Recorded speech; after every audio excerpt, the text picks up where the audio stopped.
Is that better? Can we see? Let me grab something to drink before we get started. Hold on, let me grab something to drink.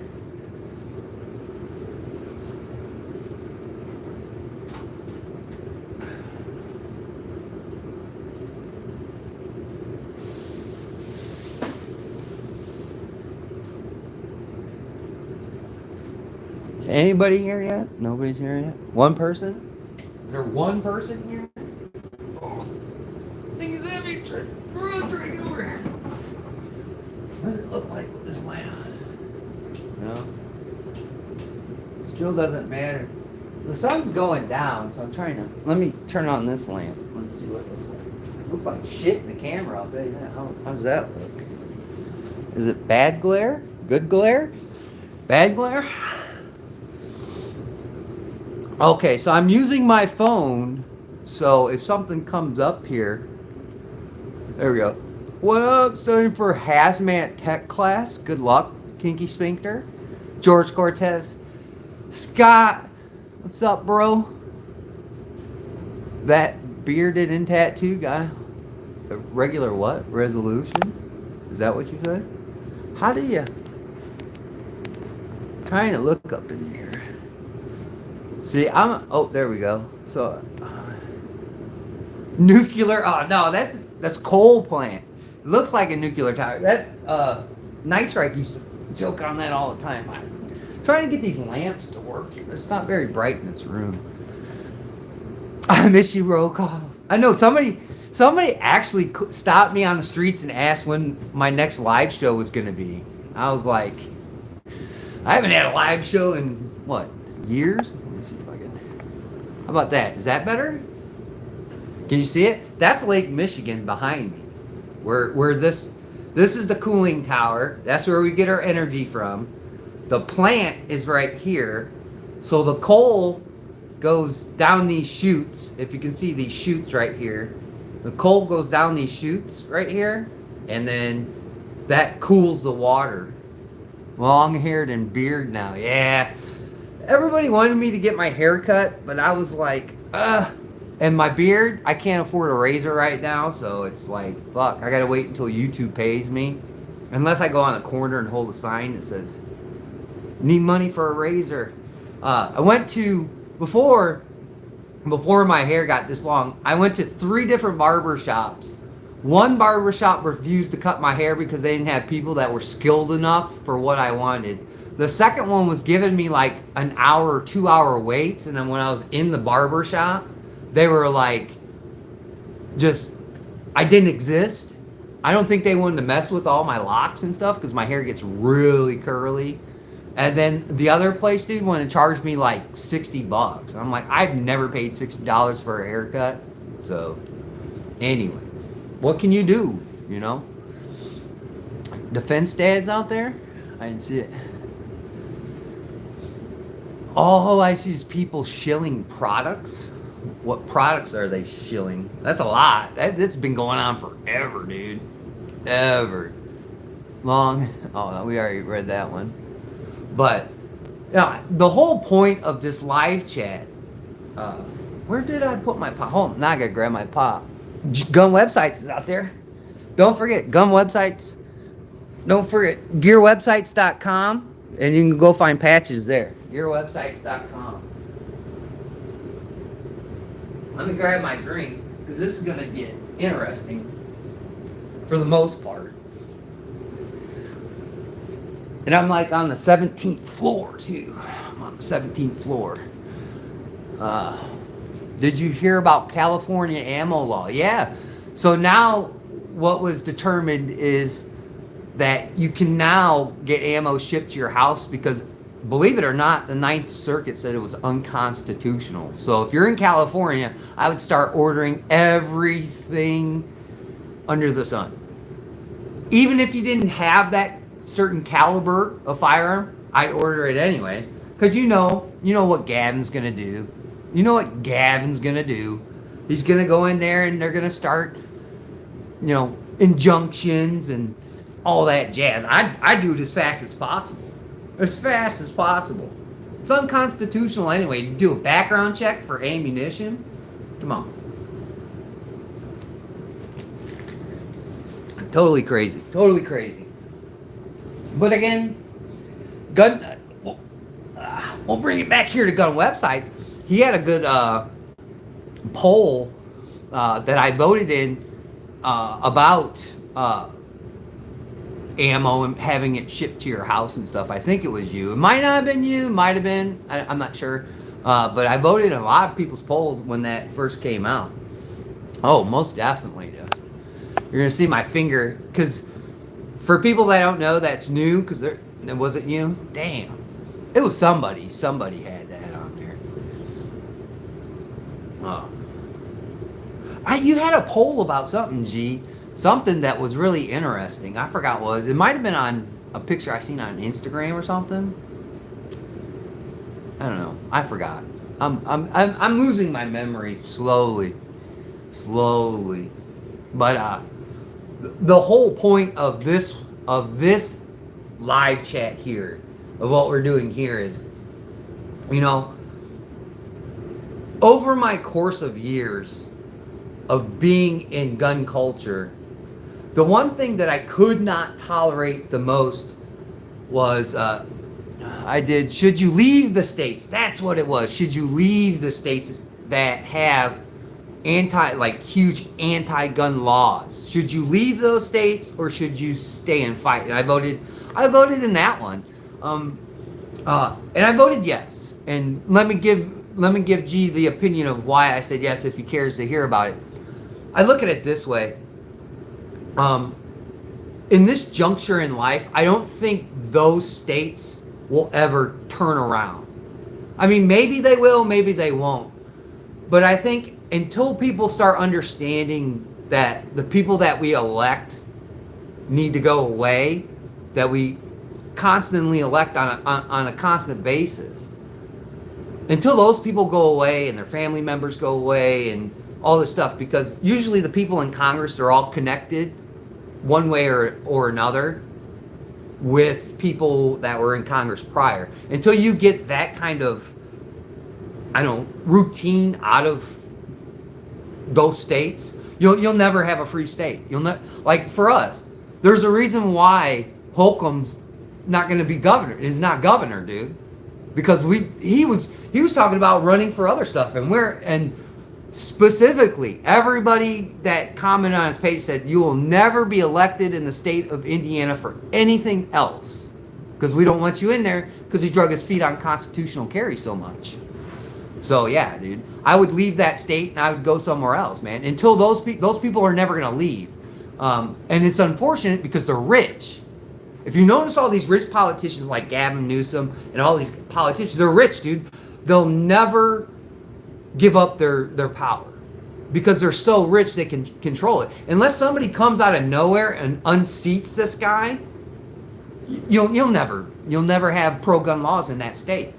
And this is like for California for existence. But if you go even north of me in Michigan, until you get rid of Hochul or Witchmeyer, I think it's Witchmeyer, you're not gonna get any pro-gun stuff done in that state. You're just not. She's not gonna sign it. She's gonna fight against it. And dude, there's no point until you get these politicians out of office and you keep their friends, their families, all the people that are close to them out of office, dude. You'll never see a change. You'll never see a change. And I wouldn't live in that state. Like if Indiana would 360 it, what actor could pill an Arnold and win governor of California? Vote them all out. If you move, it'll just follow because there's no one there to fight them. Not necessarily true. What was it? Let me go back up there. If you could pull an Arnold and win governor of California, you got to be rich, man. I think this is the biggest thing people need to understand is it's money. It's money, dude. The only reason why these people stay in power is because they have money. They have tons of money. Tons and tons of money, dude. Like, even looking at, like, local races, dude. Thousands of dollars. have to be poured into a campaign. Thousands of dollars. And that's just for local. Could you imagine being on a federal level or like a huge state level and trying and put together funds? Like Pritzker. Pritzker's a huge example of this, man. Pritzker is a multi-billionaire who had gold toilets installed into his house. Who's got a gold toilet in their house? And then stole a bunch of taxpayers' money and lives off the backs of taxpayers on top of stealing their money until their wealth is directly hit. Dude, they'll be in power forever. And I think that's the big problem with politics. When they say money in politics is bad. Yeah, money in politics is very bad. Because those people that have the money stay in politics. Look, it's the same people getting elected year and year after year after year after year. Sometimes you do get that little guy like Arnold, sticks his nose in there and gets in there. But what does Arnold have? Not only does Arnold have a huge name and recognition, he's got money. He's got money. It's a money game. It's always a money game when it comes to politics. And I think that's one of the things that taints the republic. Is the people with money have all the power, and the people with all the money and power, those are the people that run everything. There's no getting around it. Now, if you started taking a bunch of money out of politics in California, you still wouldn't have gun laws, because then you would have all these people. Money is how Jesse Ventura got elected. Again, huge name, movie star, professional wrestler. Tons of money. Sam of Anarchy's out there. What's up, bro? Like, yeah, dude, it's a money game. It's a money game. And if you don't have that money, dude, you're not going to win. You're just not going to win. And I think that's the thing that hurts the republic is money in politics, man. If you've got $2 trillion, I guarantee you'll probably win something. It's guaranteed. And that's the problem that we face when you look at these states that have these anti-gun laws. Do I agree with it? No, I don't agree with it, but right now, that's the precedent. That's a precedent. Dude, Kamala Harris, another prime example. This lady had billions of dollars for her campaign fund, and then she's $20 million in debt, and still nobody gives a shit about it? I guarantee you, if your credit card was $20 million in debt, people would be ringing your phone off your hook, looking for your money. You know what I'm saying? But again, these are the rich and powerful people that are all connected to each other in some way, some form, or some fashion. And until you break that chain and you break that cycle, you're going to continuously have the vicious cycle of gun control. I don't see it changing anytime soon. I mean, would I love for these people to stay in these states and fight the good fight? Fuck yeah, man. I'd love it. I'd love it, dude. I'd love it if they do, but you're just not going to win on that level. And then if you do take the money out, and if you look at places like California, let's just say that place isn't normal. To me, I'm from the Midwest. I've gone out west one time, but the majority of the time was spent on the East Coast, and then, coming down the East Coast up around the South and back up north. You know what I'm saying? But again, politics is pretty similar out east than it is out west. You know what I'm saying? Until you break that vicious cycle of that money and that connection that these people have with, like Newsom is relatives with Nancy Pelosi. This is how that guy got into politics, married into that family. Until you break that cycle, man, you're not gonna do any headway. You're gonna make national news. You're gonna show that you care and you're passionate about the Second Amendment, but you won't win. I mean, everything goes to a fight in court with these people. Like here in the Midwest, unless you're Illinois, when pro-gun stuff gets introduced, it's litigated. It's talked about.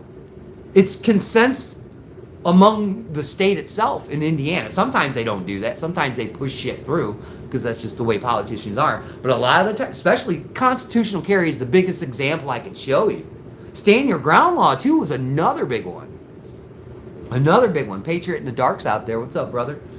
Another big one, dude, of fighting to make sure because they want to take stand your ground law away in the state of Indiana. And we were like, no, that ain't happening. But it was a consensus.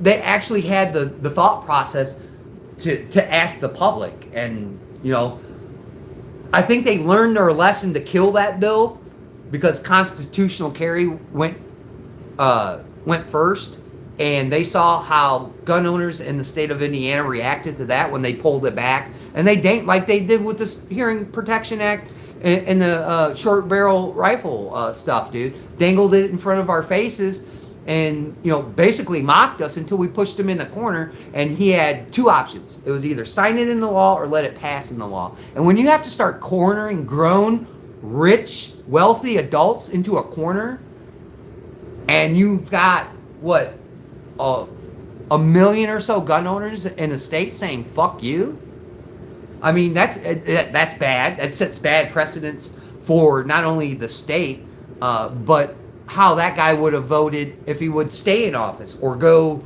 be a senator or try and climb the lifts. Nah, dude, then we're not having it. It's the major power family still in charge. Yeah, dude. It's until that is gone, until the connection with all these people are broken, and you put people in there like, believe it or not, yeah, I'm a fool, but I thought when I saw people like AOC get, elected, I was like, oh, this is a person again that comes from little to nothing, is on that board and maybe do some good, but that didn't work out, did it? No, she turned into be a pretty big leftist. And again, that's what you'll have in California. If you get rid of Gavin Newsom, then you'll get a really far leftist in there, and then like every single drug is free. Like you can go into Walgreens and steal everything. We're not going to do anything because we don't have a police department. Remember, they want to defund everybody. That's what you'll get in these places, dude. And until that trend and that stuff goes away, you'll just continue to struggle. I'd rather advocate for these states like I do. Like I went to Ohio to help protest with budget and Ohio gun owners there. I went to Michigan to protest with them. Like I'll give my support for these states, but I'm definitely gonna focus on the state of Indiana for as long as I live in this state, because I don't want things to change to a level where I see in Illinois, or even I see in some other states like Nevada and other people that they have okay gun laws, but again, if I go to Nevada, I can't carry in Nevada because my permit's not valid. Like I raised the question at one of the guys here at the county fair, and I said, why does Indiana recognize these other states' permits when they don't recognize ours? We should not recognize them, and we should hold them to those same standards like Illinois. Like, I can't carry a gun in Illinois. I have to have it apart in my car, shit like that. Well, if people from Illinois come over here, it's 60 miles. It's probably even a shorter trip across the lake. Dude, you can't carry anything. And if you get caught carrying here, you go to jail. Like, we shouldn't recognize these other states that don't recognize our permits. I think Nevada... maybe both Carolinas don't recognize my permit, and a lot of the look at that Cookie Monster on there, George. I like that. But like all those other East Coast and West Coast, they don't see our fucking our permits as legal.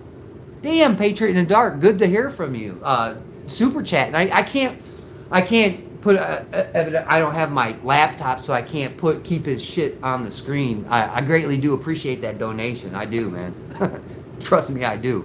The rooms ain't cheap. But yeah, man, I think there's still a huge uphill battle, man. Have we made gains? I'll never deny that we have not made gains. I mean, some of the decisions that I've seen here recently that have in my lifetime, dude, are game changers. Heller, all these things, dude, game changers in my lifetime. That's why I was so hopeful for the Hearing Protection Act and all that stuff. But boy, you talk about screwing the pooch, man. That's screwing the pooch.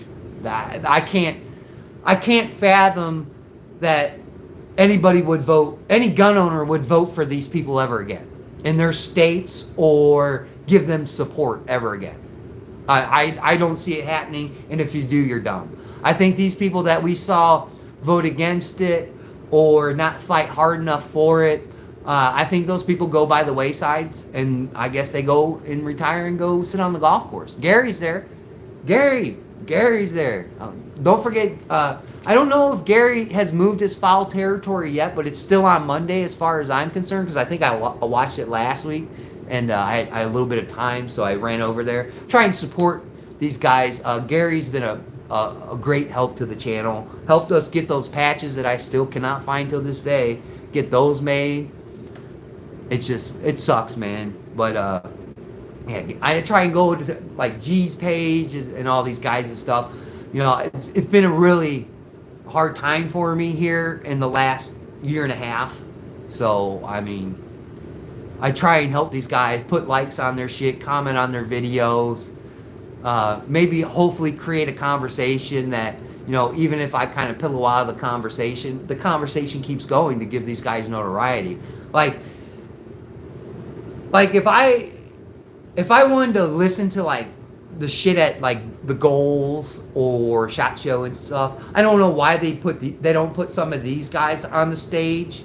Like I don't know why they, when they talk about veterans issues, they don't talk to Ghost Tactical, you know, Trey over there. Like why is that guy on the stage?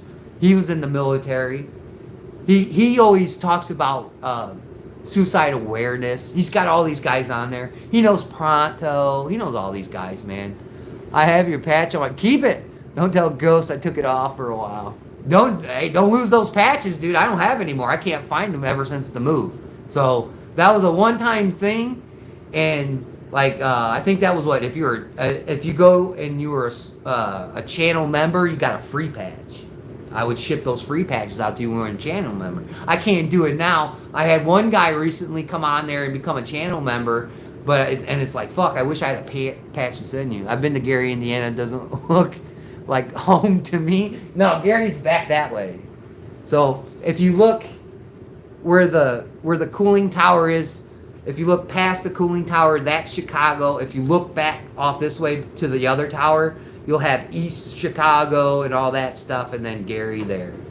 And that's the way the South Shore goes. I went to Gary to watch that baseball game. That fucking guy. Dude, somebody told me on my comments over there on Instagram that I should stop being a baby. That bat beer that I had, that fake bat with beer in it, that fucking thing cost $20, $21. And my refills were $6. So you tell me you're gonna steal my fucking souvenir beer thing and go over there and get a $6 refill when you didn't pay $20 to get the fucking the souvenir itself? Piss me off, dude. Fuck that guy. I hope he gets bad karma. You know? I hope he stubs his toe on his fucking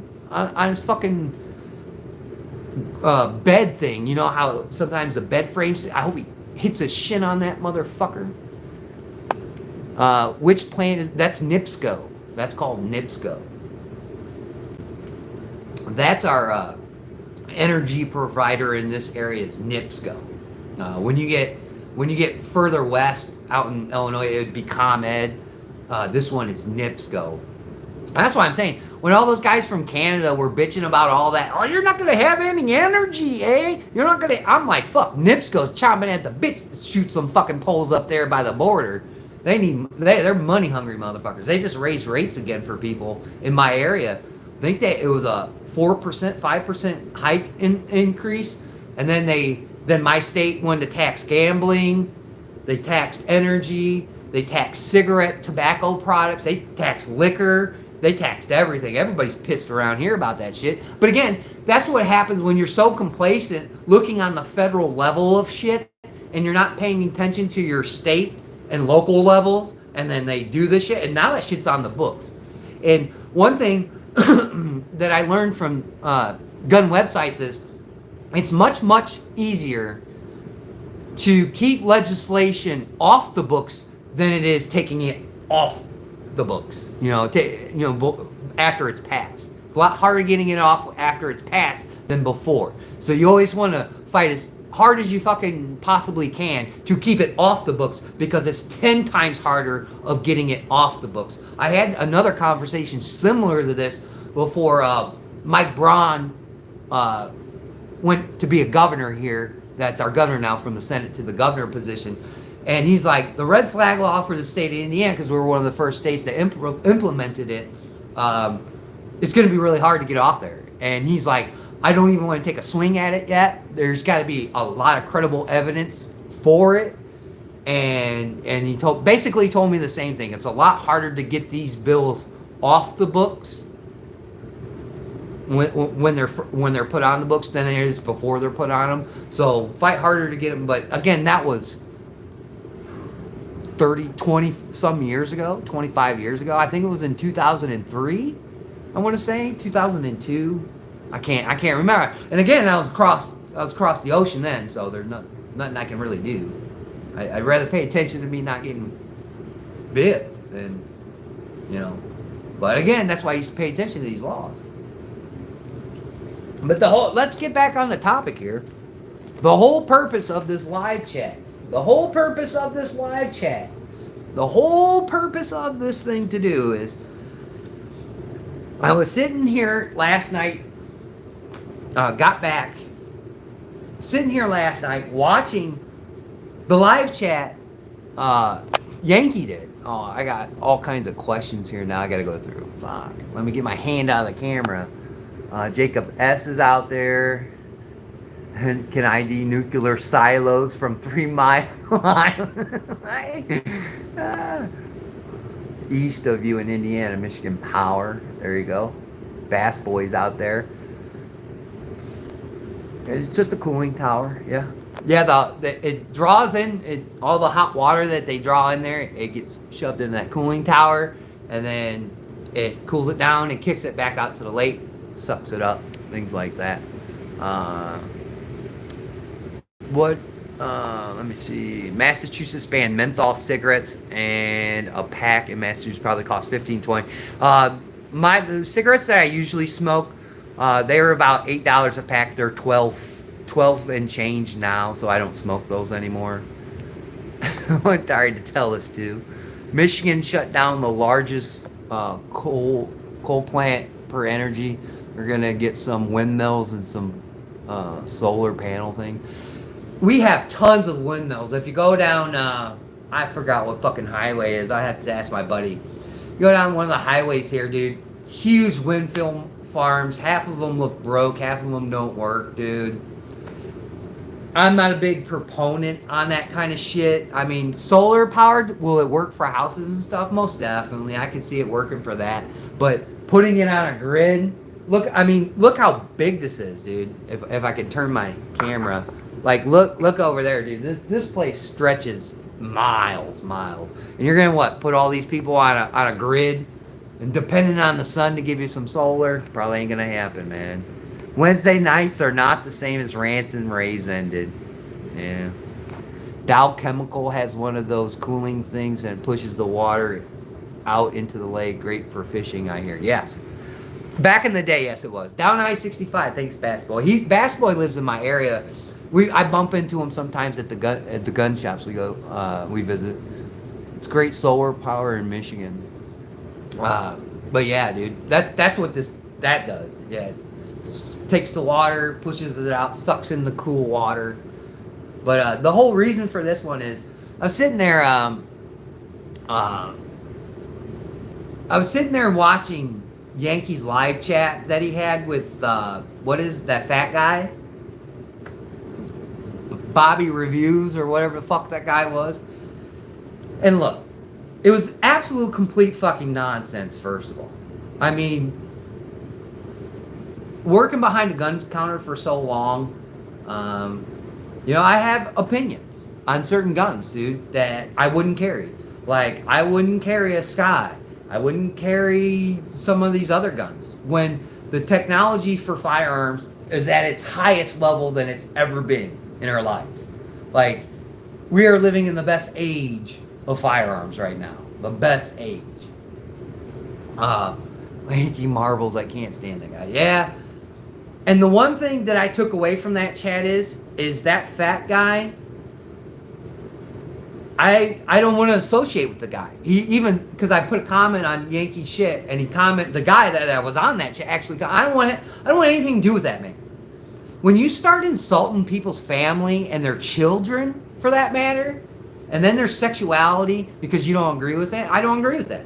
And I think that's one of the, if not, that's one of the biggest fucking faults that gun culture has, or gun community as some people call it, is the deterioration of looking at people as human beings in gun culture when they love a significant other of the same gender, dude. Look, we may not agree with it and all that stuff, but I'm not going to say some of the things that man said. Yeah, guns are constantly evolving. I'm not going to say those things. I think it's inappropriate. It's inappropriate to do on a live chat that's going to be fed to how many people does Yankee have? Like 300,000? How many of those other guys? I didn't even look at their subscribers. But that's the kind of culture that you're going to represent. You're going to call gay people out. You're going to push them away from gun culture. You're going to probably make them anti-gun. Or you'll make them not coincide with what our goals are, is to get rid of all unconstitutional gun laws by insulting their sexuality and insulting their children. I'm a father of four. Two of the kids that I helped raise weren't even my kids. So for that fat guy to know it, man. And when you start dabbling in poking and prodding people on their children, I think that's a bad move on this guy. Nobody should watch his shit. Because first of all, he came with no facts. Second of all, the fucking guy didn't know what he was talking about. He should. Scott, he should. I'm not going to hate him for it. I think it's pretty much well known at this point. Because remember, back in the day, Hank Strange did this. I guess Brandon reviews it or whatever the fuck this fat guy's name is. I guess he didn't take the hint of when Hank Strange did this shit to Yankee. Like, I didn't condone that shit either. Like, look, dude, I didn't agree with what fucking Yankee was saying about whatever that subject was. But to go off and insult his sexuality and his children, dude, that shows that that's all you wanted to do, first of all. So you should never put the discussion about the P320 in this topic. You should have just let these two go at it and just insult each other, and then let those guys go in the corner and have their circle jerk about calling each other names, and got down to the facts and the premise that people are saying that the SIG P320 is dangerous in some kind of capacity because people won't keep their fingers off the triggers or whatever it may be. Some of the videos that I've watched were some of the videos that those guys watched, and if you look in some of those videos, like I've seen one where a cop's coming out of the car, he's got his gun drawn, he tried to sue SIG, but his finger's on the trigger and he shot himself coming out of his car. Like, why are you unholstering your gun? First of all, while you're getting out of your seat in your car, you should get out of your car and then unholster your gun, but he didn't do it. Yankee lost any support he had from me when he called out Mr. Guns Gear for false valor and list. You got that shit dead right, and don't make that claim. I'm down with Scott on that too. I mean, we all have our faults as human beings, and I'm not disagreeing with Scott one bit. I thought it was kind of cringy too when he did that shit too. And yes, I did comment on, if you go back to that fucking video, if you didn't even find it, yeah, I was like, dude, that's bullshit. There's no point to that shit. One of the other big things that really hurts the gun community is these military bros, these dudes that think like what was that one guy? I made a fucking video about him that said that if you're wearing body armor and shit, you're LARPing. He just went back into the Marines, I guess. So Dakota Meyer, that fucking guy, fucking loser. I don't like him either. I don't even watch it. Number one tactic of 9mm shooters is attack the person when their caliber is in the spotlight. It's funny. Yeah, but yeah, dude, it was like if you go look at that video, they do the introductions and that guy just hauls off in just bunch of very, very disturbing shit out of that guy's mouth in the first 6 minutes of that video. And all the clapback that Yankee did, that guy deserved every bit of it. And then you could see when Yankee did clap back at this guy, fuck, dude, he couldn't take the criticism. He couldn't take the jabs. He couldn't take the poking and prodding. And you could just see in his face, his mannerism. The dude was behind a green screen, if you notice it. So God only knows. I mean, if his body, like, dude, I was fat, dude. But I was fat and I could run and shit. I could move. I could shoot. Dude, I'm even skinnier now. I'm down to I think I'm down to 215 from 245. So that should tell you how fucking skinny I am at this point.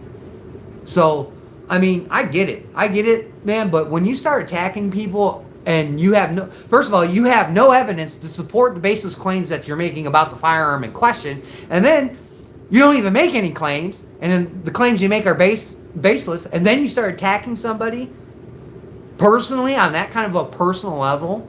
Like, dude, I've had people do this. And it's like, dude, if I ever went to a show and this fucking guy was there and he tried, because like in that comment, he's like, I was right. It's like, yeah, I wasn't prepared, but I was right about everything. What? That you're homophobic? Yeah, we got that down, that you're homophobic. That you don't like gay people? You don't like adoption? That you don't want kids to have a nurturing home? Yeah, we get all that shit. That's your facts, dude. That's how I look at that guy, dude. Like, fuck that guy. Fuck his channel. His buddy should have had Hop on there instead of him. I sat and asked Hop questions at the NRA show and ate lunch next to the guy. He probably doesn't remember that, but if you told him it was a fat guy with glasses that wore a Cubs hat, he'd be like, maybe I remember him. But yeah, dude, like baseless claims, dude, and attacking people on that personal level, dude. And then when they get back at you, and then you're like, wow. Yeah, dude. Yeah, I hope that offended you. I hope that rattled your cage. I'm all in for free speech, but attacking someone's family and shitting on you. Yeah, dude. Exactly, dude. Exactly. And that's what I took away from Brandon. So don't come over here. And go over on Yankee shit and go look at my comment. Because he commented back. I said, motherfucker, you can go up there and blow smoke up Spanky Yankees ass, dude. But I'm going to tell you, come here, you tell them, guys, you're going to get fired. You're going to get fucking burnt, dude. Because I don't tolerate with that shit, dude. I don't tolerate it. I don't, dude. Look, man, I've said my share of shit in the past. I've said my share of shit about stuff. And I'm not proud of it, but I learned my lesson.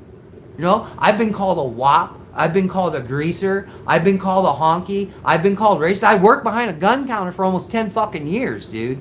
Like you don't think I've been called racist things? You know what I'm saying? You don't think I've said some racist things at times? Probably. I don't doubt it. 100% don't doubt it. But again, I only gave back what they were giving me. So, I mean, two rights don't make a wrong, but I'm not going to put up with it, dude. I'm not going to put up with it. I'm just not. I'm honest with you. I'm not. A lot of people are out here, like he's making all this fuss about people out here making money on YouTube. And I'm going to tell you right now, that tells me one thing about this guy after the first things where I was putting my fingers up, what I think about this guy. I'm not here for fucking money, dude. If I was here for money, I would ask Gary to hook me up with Civivi and have him send me every goddamn fucking knife in their arsenal. I would go to all these emails that I get about these Chinese people shooting me text to go review their cameras, this, that, and I would do all that shit for their $5, $10, but it ain't about that for me. I want to give concise information, good information. I stand corrected when I do give out poor information. You know what I'm saying? But I make sure I go and research before I put out that poor information to get hindsight of the 2020 shit we're talking about. You know, I stand corrected when I'm wrong. I'm not here to make a bunch of fucking money, folks. I'm not. If I was, I'd be shilling and kissing so many asses like these other guys do. I'm not like that, dude. It was never like that for me. In the beginning, I was like, wow, I could like offset my income at that point. You know what I'm saying? That would be great. I'd have a little bit to fall back on, you know, to pursue my passion and buy shit for the channel. But then it all went out the window when all the shit came out about these gun tubers. That a lot of these guys don't care about the Second Amendment. They don't. Whether they want to admit it or not, that's on them. I mean, Tim Kennedy learned his lesson the hard way, didn't he, folks? Like these guys, I knew these guys were pieces of shit. I knew them. I met these guys. I talked to these guys. And a lot of people are like, well, why aren't you so big? If you go look at this guy, the Gun Gnome. The Gun Gnome would go to Guns and Gadgets shit, steal his post and say that it was his own information over there on a different platform, which is TikTok. And I called him out for it. You know what he said? He pointed at my subscribers on TikTok, and I told him, if you went to your subscriber list and you nicked off all the scammers, all the people that were trying to steal your information, all the sex channels that were trying to get on there and followed you, got rid of all those followers, you'd be in the same fucking boat and you'd have 800 subscribers, 600 subscribers like I do over there. I go through my list on a daily basis on platforms and get rid of those people so I don't get their bullshit emails. So I don't get their fucking other followers coming over here trying to spam me to death. And I told him that. Like, people think if you have 1 million subscribers, you're the biggest shit in the world. And I'm going to tell you, if this world would ever come to shit, your subscriber base wouldn't matter. And what wouldn't be matter would your shooting skills, your ability to be self-reliant, your ability to eat shit out of the woods, and your ability to fucking survive. Subscriberships and sponsorships aren't going to save your life if something catastrophic would happen in society. I hate to break it to these people. That's why it was never my big goal. Do I get excited? Yes. I'm over my goal that I could ever imagine. It's like 90%. It is, dude. And that's what I told that gun gnome, dude. I said, first of all, you're going and taking somebody else's information. And then he admitted of taking somebody else's information out of gun culture. I think they came from Legally Armed America. Well, lawyer guy, he threatened to sue his ass. And he said that on my fucking shit, on a comment. I said, exactly. You're stealing people's information, trying to pass it on into your own. And then you have the audacity to bitch about me, about my subscribers, and you're not even doing the research for yourself. And then he tried to clap back. Oh, you go to all these places. This is why you don't have any money. This is why you don't have any subscribers. I said, no, this is how I figured out for my own self-education to go to these places, to experience myself. So when these big gun tubers come here and they feed you that big line of bullshit that they always put on these videos, I can tell you it's bullshit because I was there. Just like Yankee did with this shit over there in Washington. Yeah, go to these places. Experience yourself. Fuck, Such can tell you every fucking gun is great. But just like the SD9VE, I sold 10 of those fucking guns, bought one myself, 8 of them came back, and my gun had a fuck up problem with it. So what does that tell you? Not all guns are created equal. Not all guns are made the same. And you should shoot your gun until it fucking wants to cry, I guess. And be proficient with it. And figure it out. And do it. You know what I'm saying? I don't do a whole lot of shit anymore just based on a recommendation from someone. I just don't, man. Especially off when it's in gun culture, dude. I totally fucking don't. I totally don't. And I don't believe what these fucking guys say. Yes, I want to see the gun function. Yeah, I want to see what it's about. I'd like to see the internals of it. I don't mind those videos either. You know, the more I know about it, the better off I am. Because if I start encountering these problems. Like when I was putting ARs together back in the day, remember that?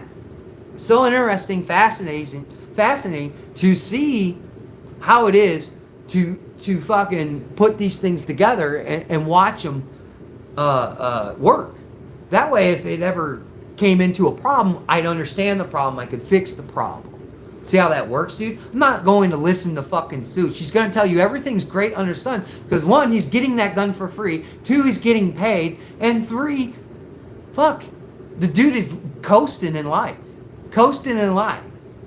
You know, no fault to him. That's what he wants to do. That's what he wants to do. I don't mind some of his reviews. I don't mind Mac. Mac, he lives over there. I mean, you didn't like because he gets paid to like them. Exactly, dude. I mean, the dude's making his money. Make your money that way. But if you're going to come with me some bullshit credibility, dude, you're not going to be very credible in my book. Other than, yes, you're showing me what I want to see. You're showing me the things about it. But no, dude, I'm not going to go buy a gun. That was the last time I ever bought a gun off a gun tuber's recommendation. Last time I ever did it. And it was the only time I ever fucking did it. Because they said this was a game, it was a Glock killer, remember that? Well, the only reason why it was a Glock killer is because Smith & Wesson stole Glock's design. And for every gun that was sold, what was it? They got like, what, 5% from every gun that was sold in the SD9 series of guns? Until they settled that lawsuit or some shit? Remember that shit back in the day? I mean, and again, that gun still sucks. Even the 2.0, before I left that fucking crummy ass job, even the 2.0, the only thing different with it is the trigger. In my opinion.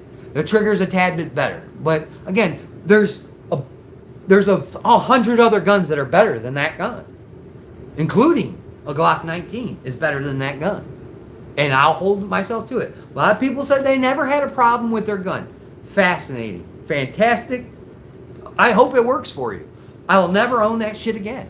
I'll never own that shit again. That's why my carry guns went from budget guns to top tier guns. We didn't even go in the middle of shit. We went to top tier guns. And I think CZ is a top tier gun, dude. We are on that top tier when you get to CZ guns. But the one thing is, they make it affordable. They make it affordable for the shooter with better materials, better ergonomics, and a better fucking platform altogether than just getting a fucking G2C in your fucking hand. I would much rather carry a CZ P10C than a G2C any day of the week. But it was for my dad, and that's the only reason I bought it. 5 of his guns, 3 lemons. Exactly, dude. Never trust opinions to people anymore, man.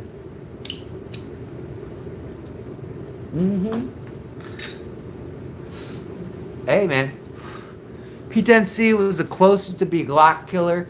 Oh, dude, dude, even the gun that just came out now was CZ with the comp. Dude, I found that gun, let's just say, under 500 corn cobs, since we're here in the Midwest. Under 500 corn cobs. For a comped gun? You can't find a better price. Now, am I saying that they don't put out shit once in a while? Yes, they do. I just made a video about the P10M. This guy tried to debate me on it, but then came back down to earth, man. Came back down to earth. And we can agree to disagree. His shit works. My gun, having problems. Having problems. Like I said, all guns aren't made the same. They may look the same. They might have all those features, but the operation of the firearm is a whole different animal. If you took classes, you know, like I took an advanced class one time where they had us open up guns and look at the shit inside there, and that would really pique my interest. Well, I took that class in New Carlisle, to tell you the truth, right down the road. And it was probably one of the best classes I ever fucking took. That guy was a sponsor of the channel way back in the day. Second Amendment Arms and Range was the name of that place. Great place. Indoor shooting. Made all those videos in there. Even had my birthday party there. That's how much I was like, yeah, and brought that guy a bunch of business in there. But unfortunately, he got sick. He couldn't keep it up, dude. And that was the end of that. Shit, if it came down to it, I would have bought that place. I would have bought that place and never fucking went back to work at that other place I went to. I would have never done that, dude. Never. Never would have done it. That job turned out to be one of the worst decisions I've ever made in my life. You know, because for people that didn't know, dude, that place was sold 4 fucking times. 4 fucking times. And I had to go through idiot leadership after idiot leadership after idiot leadership. And it was just, at one point I just couldn't take it anymore, and I snapped on these motherfuckers at a meeting, and next day I fucking even sent these fuckers a letter. I sent the corporate office a fucking letter saying, these people don't know what the fuck they're doing, your bound books are fucked up. The ATF comes up in this motherfucker because the Biden administration rules were still in place, and I'm like, you're gonna get shut down, and it's all because you have a bunch of fucking dumbasses running your shit show operation you have here. And they didn't respond to that shit. They didn't, but I mean, it is what it is. The worst part of owning CCW, CZ, you need to wear that hair. I'll put my hair in a bun. I got that. Was stupid to begin with. Yeah. And then can you just find guns laying around corn cobs? I knew it. Yeah. Having some of the birthdays at Skateland now. Those were the days. Yeah. For sure, dude. Like, yeah. That was probably the worst decision, because I left that job, went and worked for their competitors, and then came back to these guys because they promised me, you know, everything underneath the roof, you know, and that didn't come to fruition. Sure, it didn't. Of all the gun shops you've seen in person or on video, which one would you like to win most in a poker game? Terre Haute, Top Guns Terre Haute. One of the best ranges that I've ever been on. Like, they train cops there. That's how great that range is. If I won that in a card game, and that's funny you say it, because when I went and saw them at the NRA show, because they were down there, because it's Indianapolis, and it's only a hop, skip, and a jump from Terre Haute, they gave me poker chips for free range days. Like, the guy gave me a fucking stack. I'm like, well, I don't live in the area, but fuck, if I'm ever down that way, I totally... Dude, I went there to buy my CZ P10C. That P10C you see in that video, that's where I bought it from them and didn't even buy it from the place I worked at. Because I got it cheaper there than even with my discount. That's how horrible that job was. That's how horrible it was. Scott says, Texas gun experience. Yeah, dude. Top Gun Terre Haute, dude. They have a pizza shop there, and you guys know me and fucking George Cortez will tell you, pizza is for gods, dude. We had at the VFW, had a big army tank, all sorts of army stuff laying around. My wedding reception was at the VFW. 11:30, post 11:30. I volunteered for that post for Fish Fry for over 10 years. So, like, that's why sometimes I couldn't go on live chats when Night Strike would have them or anybody else invite me, because I was always fish frying. I'd always be at Fish Fry doing it. Army stuff is a big upgrade for you guys. Be opposed to having a Dragon Man's either. Yeah, Dragon Man's. That's on my bucket list. Wanamaker was on my bucket list. I went there 3 years. Now it's Dragon Man Museum. I'd love to go there, dude. Love to go there. That guy has some of the coolest shit. Dragon Man Museum should be on your bucket list. Wanamaker should be on your bucket list. And J.M. Davis Museum should be on your bucket list. Pizza's food of the gods. It is, dude. And that place in Terre Haute, they have a pizza place. They have a coffee shop. Then pizza and coffee. I don't drink coffee. I know you fucking guys out there do. But could you imagine having guns, pizza, and coffee all in one setting, and you own it all? They got it going on down there. Go look it up, dude. You won't be disappointed when you go there. Jamie Smith is there. Jamie knows. Jamie lives in my area. Used to come visit me at work. Come in and get shit for his chickens and stuff like that. He could tell you that place was a fucking shit show, dude. The guns were the same old fucking things. Like, they told us we couldn't even sell CZ firearms, and we were like, dude, you're fucking crazy. These guns are the hottest guns on the market, and you're telling us that we can't sell them because they don't make money in certain areas? Like, dude, it was the same thing. They would ship us like 50 BMG or some round that would take down moose. I'm like, we don't even have moose here. We don't have bears here. Like, in this stretch of the thing, why are you sending us shit that is impractical, first of all, for the implementation, unless you're just target shooting it? And second of all, you're not even selling guns that come with this ammunition. Terre Haute Harley shop once. Yeah, there you go. Yeah. Most definitely, dude. Like, that place, dude, they had a guy that strawed a gun from Bass Pro Shops there. That's how bad that place was. And then put him behind the gun counter, and he couldn't pass a background check. Yeah, that didn't make me happy either, because when I saw him behind that gun counter, I went right to the office. Said, man, that fucking guy shouldn't be behind the counter and can't even buy a gun. Couldn't even buy a gun here. Been a long time since I seen a moose walking around down Franklin. Yeah, Franklin Street, guys, is right there. Franklin Street's right down over there. Jamie knows where I'm at. Chicago has bears. Oh, wounded bears. Wounded bears.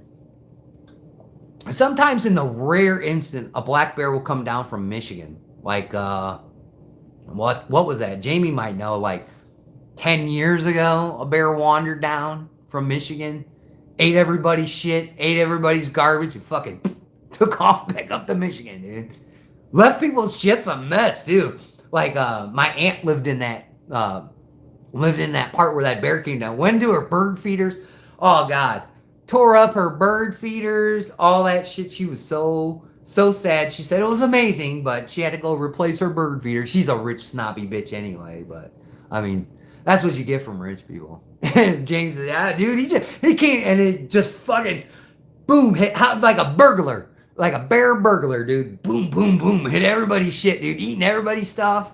Didn't hurt nobody. Didn't eat nobody's animals or something. But dude, getting into people's fucking garbage, destroying their bird feeders. I mean, getting into their barns, eating all their shit for their animals, and then took off. Never came back either. Never came back. I mean that, but again, that was, you know, we don't have that extreme shit you see around these parts. It's very, very populated up and down the coast of Lake Michigan. Lake Michigan is right behind me. Lake Michigan's right there. Can you see Lake Michigan? See Lake Michigan right there? See it? Yeah, that's Lake Michigan. You know, I watched that storm roll in last night. We had a big storm. Watched it roll in, man. Right off the lake. It was pretty cool. Pretty cool, actually. But yeah, man. I mean, that again, that's probably one of the worst jobs I had. The worst job I had was working at Meijer.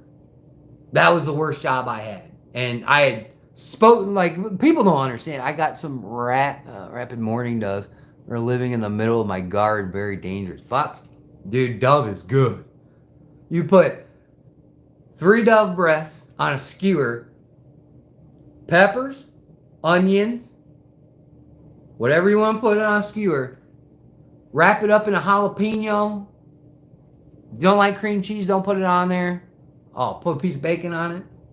You'll thank me later.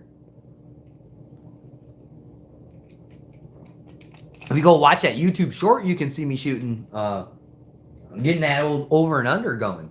I was getting that old over and under. How often do you go fishing Lake Michigan?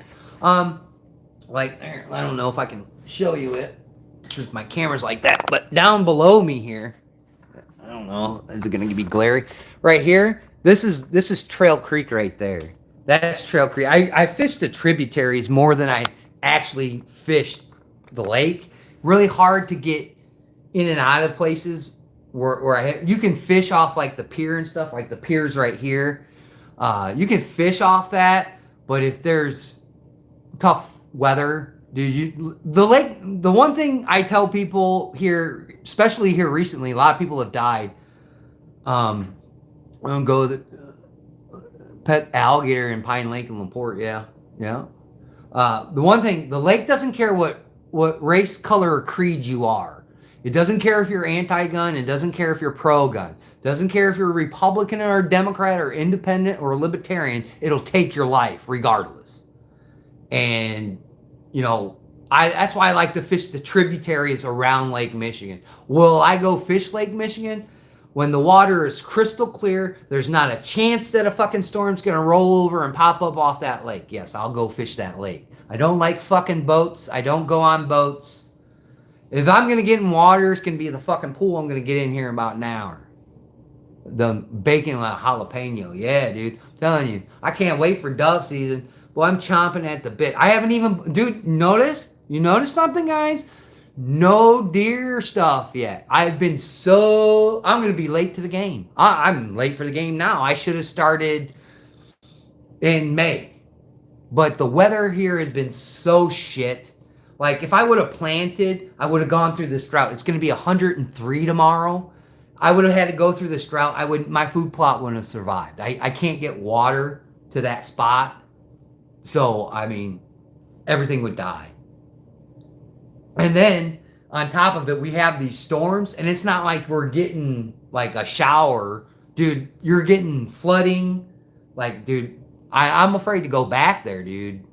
You know, I hate to see what that tree stand looks like. A lot of the erosion down trees and shit down there, man. It would have washed that food plot out. And then the farmer would have all the beets and shit that I planted in his fucking farm. Because it would have all got washed off. Yeah, fishing in the middle of the lake on a big char boat is wild. Big fish, though. Oh, dude, huge kings. Kings are out there. They're catching them right now at 60 foot of water. Out in New Buffalo, Michigan. I go up there all the time nowadays. Man, dude, they're catching them pretty steady. And when they start coming down into the tributaries and stuff, that's when I go out there, get my lure out there, dude. Smoked fish is great, dude. Baked fish is great, in my opinion. And the last time I checked, dude, fish out of Lake Michigan aren't getting recalled. Everything in the grocery stores is getting recalled. If you look at my Facebook shit, I always post when shit gets recalled. And this week alone, 10 things have been recalled, including beef, ground beef. So be careful. The ever been is on Lake Michigan is wild, dude. I've been out there when it's rough, and I didn't like it. I didn't like it a lot, dude. Not a lot. And then I knew this guy. He's pretty rich, well off, from way back in the day because I did business with him. And he told me to come out there one day to the beach because all his friends were there, and of course they had beer. So I ain't gonna say no. I learned how to swim. Grandpa threw me off a boat. Yeah. And had me on a jet ski, one of them sitting down jet ski things. And I went to go turn, got into a big wave and got whipped off that bitch. Dude, I had to swim. Oh, fuck, man. At least 30 or 40 yards back to the jet ski. And I drove that motherfucker back in. And I said, never again. Never again, dude. I thought I was going to die out there. Thought I was going to die out there swimming, dude. And I'm a pretty decent swimmer, dude. I've lived on a lake half my life. You know what I'm saying? Around large bodies of water. I know how to swim, but man, it was getting choppy out there. And just here 2 days ago, man, people were right out here at the park. Boom. Rip current took them way out there, dude. It was on Chicago News, man. And we've already had, 7 deaths, 8 deaths, 10 deaths at this point? Dude, the lake does not care, dude. It does not care who you are. It will take your life. I never considered a Navy was fishing the Great Lakes. They are way too much water for me. Dude, a lot of people don't understand how big Lake Michigan is, dude. I mean, when you look at it from here, it doesn't look that big. But say you go 80, 90 miles and you can't see land no more. Yeah, it'll remind you of that movie. What was that movie with Tom Hanks, Castaway? Jamal, yeah, that guy from the Huxtable show, dude. Yeah, that's how he died. Rip currents, dude. Rip currents are no joke, dude. I've gotten caught in them twice. And luckily I was, I guess, grown. I guess if you can call me grown. I got caught in them twice as an adult, and never again. If there's a red flag, a yellow flag, even with a green flag, but it's a north wind, nah, I won't go out there. I won't go in there. Obama's chef, no, he was just off because he found out certain things. Crabby turtles out there. I'll go out and charter fish, man, but not often. Another big lake, dude, that I went charter fishing on, I think it was Lake Erie. It was way up in the UP of Michigan, man, when we all went up there. And I thought we were going to catch kings. Unfortunately, that lake is like the coldest lake of the Great Lakes, and all they have is fucking trout, brown trout or whatever the fuck those things are. And those aren't, I'm not a big trout fan. I'll eat more salmon than I will trout. But we smoked those. We caught a couple of those, and the boat was little, and there was 5 of us, plus the skipper of the boat and his first mate, dude. And it was tight quarters, no bathroom. Yeah, out in the middle of nowhere. I'm going to the front of the boat and taking a piss off this thing. Good thing I didn't have to poop. Choking on Big Mike. That's fucked up. Lake Superior, there you go. The deepest freshwater lake. Erie is over by Newark. Yeah, thank you for the correction. I stand corrected. Shit, that was 20 some years ago. Lake Superior, that's what it was, man. It is fucking, dude, being out there was crazy, dude. Because I never had experience on that lake before. Here, you might think a lake is a fucking lake, but if you don't know how it acts in certain kind of weather patterns, dude, be looking at trouble, man. And plus, I just don't want boats to sink, dude. I seen Titanic, so I've been to the museum. No, I'm good, man. Nah, dude, I'm just not a huge big body of water person. I think it's cool looking at it from this fucking room. Don't get me wrong, when the fucking storms come off it, but yeah, man, I'm not a huge go out on the lake person, we're going to go on the boat every fucking day. I'm like, no. Good. I'll go on these other little lakes that are around in the areas. But again, yeah, those things have rip currents too, man. You're not gonna get around. Never gives up or dead when the skies of November turn gloomy. I don't doubt it, dude. Like I said, dude, like Lake Michigan right now, dude, it doesn't matter what color, creed, or race you are. It doesn't care who you are as a human being. It'll suck you up and you'll be lucky to get spit out. Storms are rolling in soon. It's getting kind of looking at over there by Gary, dude. It's looking like it's raining there. Back over in there. Uh, Probably going towards LaPorte. There should be some storms coming in there soon. But yeah, dude, I fish. Don't get me wrong. I used to be really, really good at fishing. I used to really love fishing. But ever since I got into hunting really bad, dude, that's all I love to do, man. I love going out in the woods. I love hitting trails. I love picking shit off bushes and eating it. You know what I'm saying? All the berries and the fruits. And especially when you come into a patch, I got it marked on my fucking map when I was out there squirrel hunting this past year. You can go look at those videos if you're into squirrel hunting. But I ran into a blueberry bush, and I marked that motherfucker on my GPS because I can't afford Onyx, and I can't afford those really expensive apps like that, dude. So, but I do have the GPS, like if you travel somewhere, and that's how I was doing my turkey hunting. I would put those maps on my GPS on my map, you know what I'm saying? And those are the spots where I hunted because I saw them turkeys. But when I found that big blueberry patch bush, dude, parked that thing on there. So when I go squirrel hunting here soon, hopefully there's a little bit of berries left on there, and the animals, especially the deer, haven't eaten them all. No, I do not use Onyx Hunt. I can't afford it. The membership of it is a lot. You know what I'm saying? And right now, working Onyx is free. Yeah, it's one of the best apps out there. Onyx is one of the best apps out there. If you can afford to use Onyx, dude, and get that higher package and afford that higher package where it gives you all those extra goodies on there, dude. I would if I was working steadily like I was, yeah, I would definitely get Onyx. Definitely get it.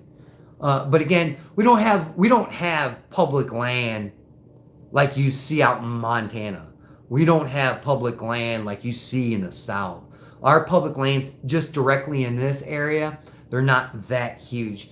And when you walk trails and things like that, you get used to it. And then you get really familiar, and it turns up becoming your backyard, and you won't get lost.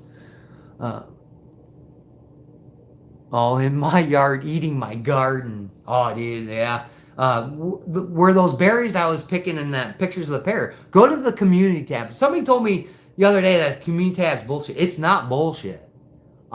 Sometimes I don't have internet access, or it's really shitty because I don't have a house anymore, so it's really hard to get it. But community tab, if I post something on there, you go through my community tab and you respond to that, I'll get those quicker than anything else. YouTube has been holding my comments and all that shit on videos hostage, so I've had to approve some of your guys' stuff. So just word to the wise in the future, man, be respectful on those videos, because if it gets held for review, unless I go into that folder in the YouTube studio, dude, I'll never know your comments there. But if you don't say like jack off a shittest dumb garbage stuff, dude, like I'll get it, and then I can respond quicker to you than that way. All the berries in my area have been infested by fly larvae. Haven't got a single one that's good. Might have to spray, dude. Use chemical-free based stuff, man. That's what I would do. I always look at them berries before I eat them. Like in that video, giving a good look. But man, those blackberries, sometimes you get a real tart one, and then you get a real sweet one. And it was like a crapshoot, you know what I'm saying? You didn't know what you're gonna get. But if I got a real sweet one, I'd hurry up. I'd see a one that I knew was tart. I'd mix those two together. They were picking them and throwing them in bowls, and I'm just like, being fat, you know, wah, wah, wah. You can see it. If you go look on the community tab, you see the pictures of the berries on them bushes, and there's few and few less of them. Yeah, because I'm sitting there, I eat 3 of them, take a picture. Eat 4 of them, take a picture. Like, yeah, I'm eating this whole side of this bush, and none of you motherfuckers are getting that. You know what I'm saying? They're good. I can't wait. Hopefully his pears turn out good. He's got apples that are trying to do something right now, and this is the first time these trees have really produced this much apples where he's looking at it before, you know, they get good and ripe. And he's astonished, dude. It's good to know people. My dad said sometimes it's not what you know, it's who you know that can benefit you in life. And I always remember that from my father. And knowing people that know what they're doing and that can you know, do this kind of stuff and do it well, and then include you on it so you can get a little bit of this. Dude gives me jam every year. Like, you get yourself 2 good pieces of toast, whatever you like, white wheat, rye, doesn't matter, and you put this jelly on there or the jam. Oh man, dude, it's a game changer. It'll change your thoughts on peanut butter and jelly too, if you do it that way. If you do a PB and J with it, just unbelievable, man. Unbelievable stuff. Unbelievable. Ticks are insane. Yeah, I've been seeing that too, man. That perithin or whatever you get, I'm gonna look about getting that stuff here, because when squirrel season and rabbit start coming in, and then you got dove before then, you know, dove not so much, but you never know. Ticks could be anywhere, especially because they're sometimes deer are festered with ticks, and you got to be careful. And you know, they could be leaving them wherever they be, but I always check myself when I come out of the woods. You should always do that. Always wear some kind of repellent when you're going out there, small game, and you're going through tall grasses, especially in wooded areas, all that jazz. Like sometimes where we dove hunt, sometimes we'll get up, you know, from the sunflower fields and stuff. Especially if it's windy, because they don't hang out in the sunflower field as much. They'll hang back in those low brush spots and those low grass spots, and you got to go through the wooded area to get there, man. I found a new off dry, works really well, and it's not oily and slimy like other sprays. Yeah, I feel like the ticks are horrible this year. They are, dude. Starting to get dark behind you. Yeah. Sun's going down, man. It's what time here? 6 o'clock, 7. Let me look up here. 8:48. It's almost 9 o'clock. I've been watching. So, for people that don't know this, and you're going to be shocked. So the other day, I was sitting at my buddy's house, and you know, we're sitting around, and they're watching The Walking Dead.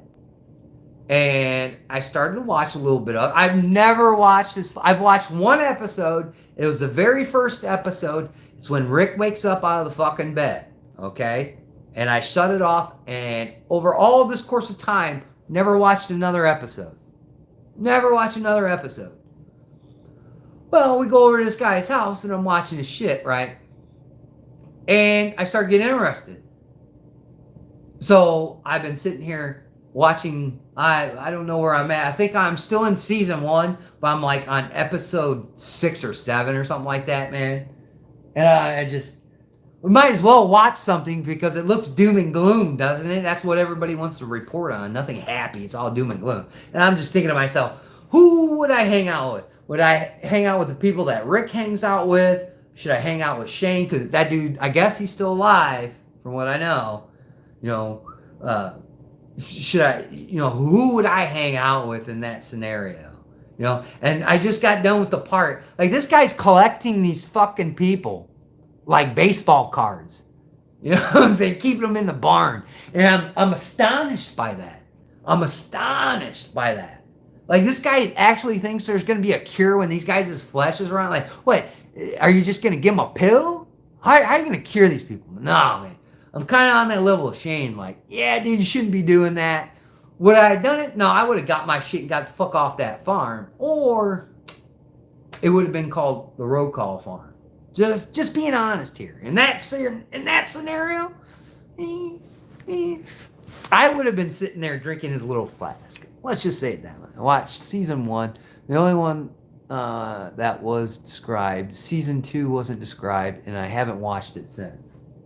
Well, you should bring that up. You should go on their YouTube stuff or on their YouTube channel and say that shit, Patriot in the Dark. Again, what can you do, man? What can you do? If you guys don't know, Patriot in the Dark's blind, so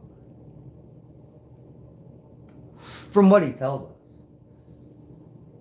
Getting a lot of glare. You can see it right there.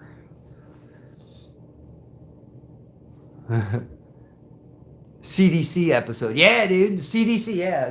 The government's going to save you. That's what they all thought. Everybody thinks that. Like, a lot of these leftists and all these fucking people, they're like, oh, the government will save us. I'm like, no, the government's going to put you in an alligator camp if you're not right. If a zombie outbreak happened, I'm going to Bill Murray's house. I hear it's really cool. Couldn't tell you.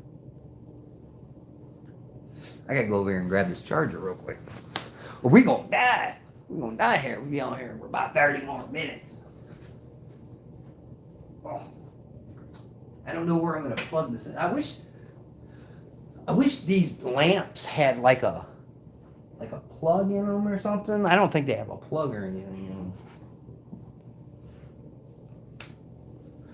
But maybe we can, it'll stretch. Maybe I can get this bad boy to stretch. It's going to get shaky on y'all. It's going to get shaky on y'all. Be careful. Don't get sick because I'm shaking the camera. And don't sue me either because you can't get blood out of a turnip. There you go.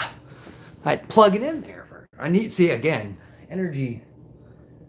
Sometimes I come here, I'll get in the critter getter and I'll come here and I'll fucking, I'll sit here because you get free pop here. It's not free booze, or I live here like Vegas, but you get free pop, and I'll come here and get a free pop. Go charge my phone wherever I'm doing. You know what I'm saying? It's just tough. It's just tough right now, but never know. Never know. Anybody watch Fire Country? I haven't watched that one either. I'm going to see Fantastic Four next week, so don't spoil it for me. And I did watch the Superman movie. I'm going to tell you. I read the comics when I was young. And if you didn't think Christopher Reeve was a dork back in the 80s, he was. And this is a better portray of that kind of Superman. And it runs the line of the comics. So I don't know what everybody's in an upheaval about. And the last time I checked, for the Batman people, the Batman lovers, like I like Batman too, but he got his ass whipped by Superman a bunch of times, and Batman always got his ass whooped by Bane in that movie. So quit crying that Superman got his ass whooped. A dog, the sun shines on a dog's ass once in a while, and a blind squirrel finds a nut. So, I mean, it happens, man. It happens. And I don't see it's like, nowadays I look at it as we can't enjoy shit. There's always somebody that has to make a fuss about something because, it's not up to their fucking standard. The hotel's all right, man. They treat me pretty good here, man. They treat me pretty good. And I can't complain. I can't complain. I can't. And I appreciate everything these guys do for me. Like, I'll come here and, these people are trying to go to break, like some of the dealers and shit, and they'll sit there and have 10-minute conversation. I'll be like, go to your break. You're going to miss your break. I'll be over there in a minute. You never know when I get a couple bucks in my sleeve, you know what I'm saying? I'll go over there and try and make $1.15. I think it was the Superman's director was saying some crazy stuff. So, of course, I don't pay attention to that. Yeah, I don't pay attention to that woke shit and all that jazz. I just don't. I went and saw it anyway, and I actually enjoyed it. And you guys gotta understand. I used to do this shit when I was a kid. Read the comic books, watch the fucking movies religiously. My life has changed so much. But if I do get time, fuck yeah, I'll go watch it. Yeah, I know about the Fantastic Four. Like, I watched some old-ass boomer, bitching about Crypto the dog. I'm like, that's one of the best fucking things in that goddamn movie is that fucking dog. I like dogs more than I like humans, people. Let's just get that out of the way right now. And I'm gonna tell you, it's fucking hilarious. And the guy's like, this fucking dog doesn't belong. I'm like, dude, he's in comic books. Crypto's in comic books, bro. You old boomer bitch. And he's a sports reporter guy too. He's a sports reporter guy. And I'm like, man, dude, I'm not gonna listen to you about sports if you don't know fucking Crypto the dog from the fucking comic books and all that shit. You're a fucking idiot. Straight up. Like, dude, you can just tell when people have, and then this guy on TikTok, believe it or not, was like, I'm watching like the Christopher Reeves movies from the 70s and 80s. She's like, he's a fucking I'm like, if we people that were born in the 80s lived through the 90s and half of this 2000s bullshit that we're going through, if we had fucking CGI and all, like the first time we ever saw CGI was Jurassic Park, guys. We didn't have that shit for fucking E.T. or anything. We would already had these movies. There'd be no hype up to any of this shit. There'd be no hype up to that. We would already cut it nice and raw for you, you know, at that point. A lot of the books that movie has been based on, I'm a legend of the original stuff, yeah. Will Smith was talking about doing an I Am Legend 2. I don't know. I heard the Happy Gilmore 2 was shit, so I might watch that tonight. I don't know. Might go have a drink. I don't know. Go downstairs. The Cubs are playing the White Sox this weekend. So across the lake, dude, it is crazy. A lot of fights breaking out. I heard about some fights the other day breaking out. But, you know, who knows? They had CGI in Disney's The Black Hole when they were showing the projection of sickness. Yeah, but I mean, it's not like what it is today. It's not what it's like today. We would have solved all these fucking problems that these crybabies have. And every time you get one of these guys bitching about the Superman movie, I put that fucking what is it? The internet monkey guy on there.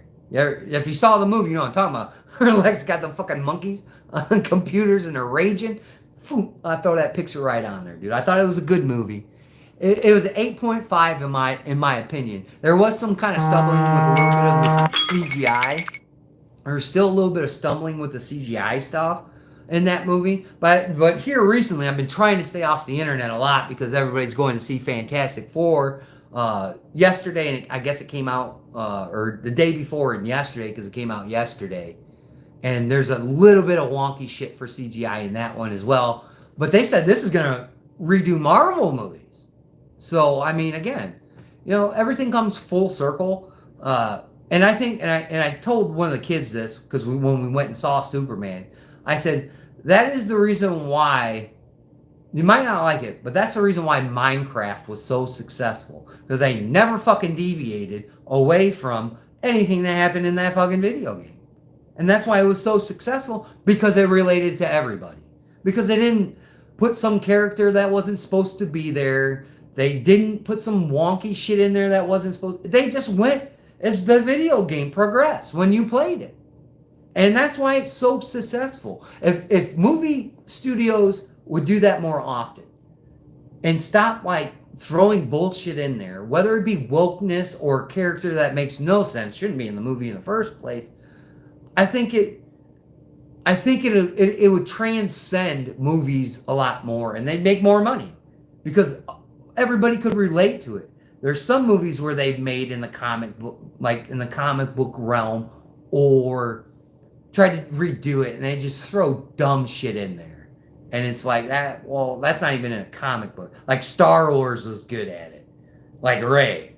Like, who the fuck? Now everybody's got the Force in the fucking universe. Like, that's what really stumbled the Star Wars movies, was that bullshit.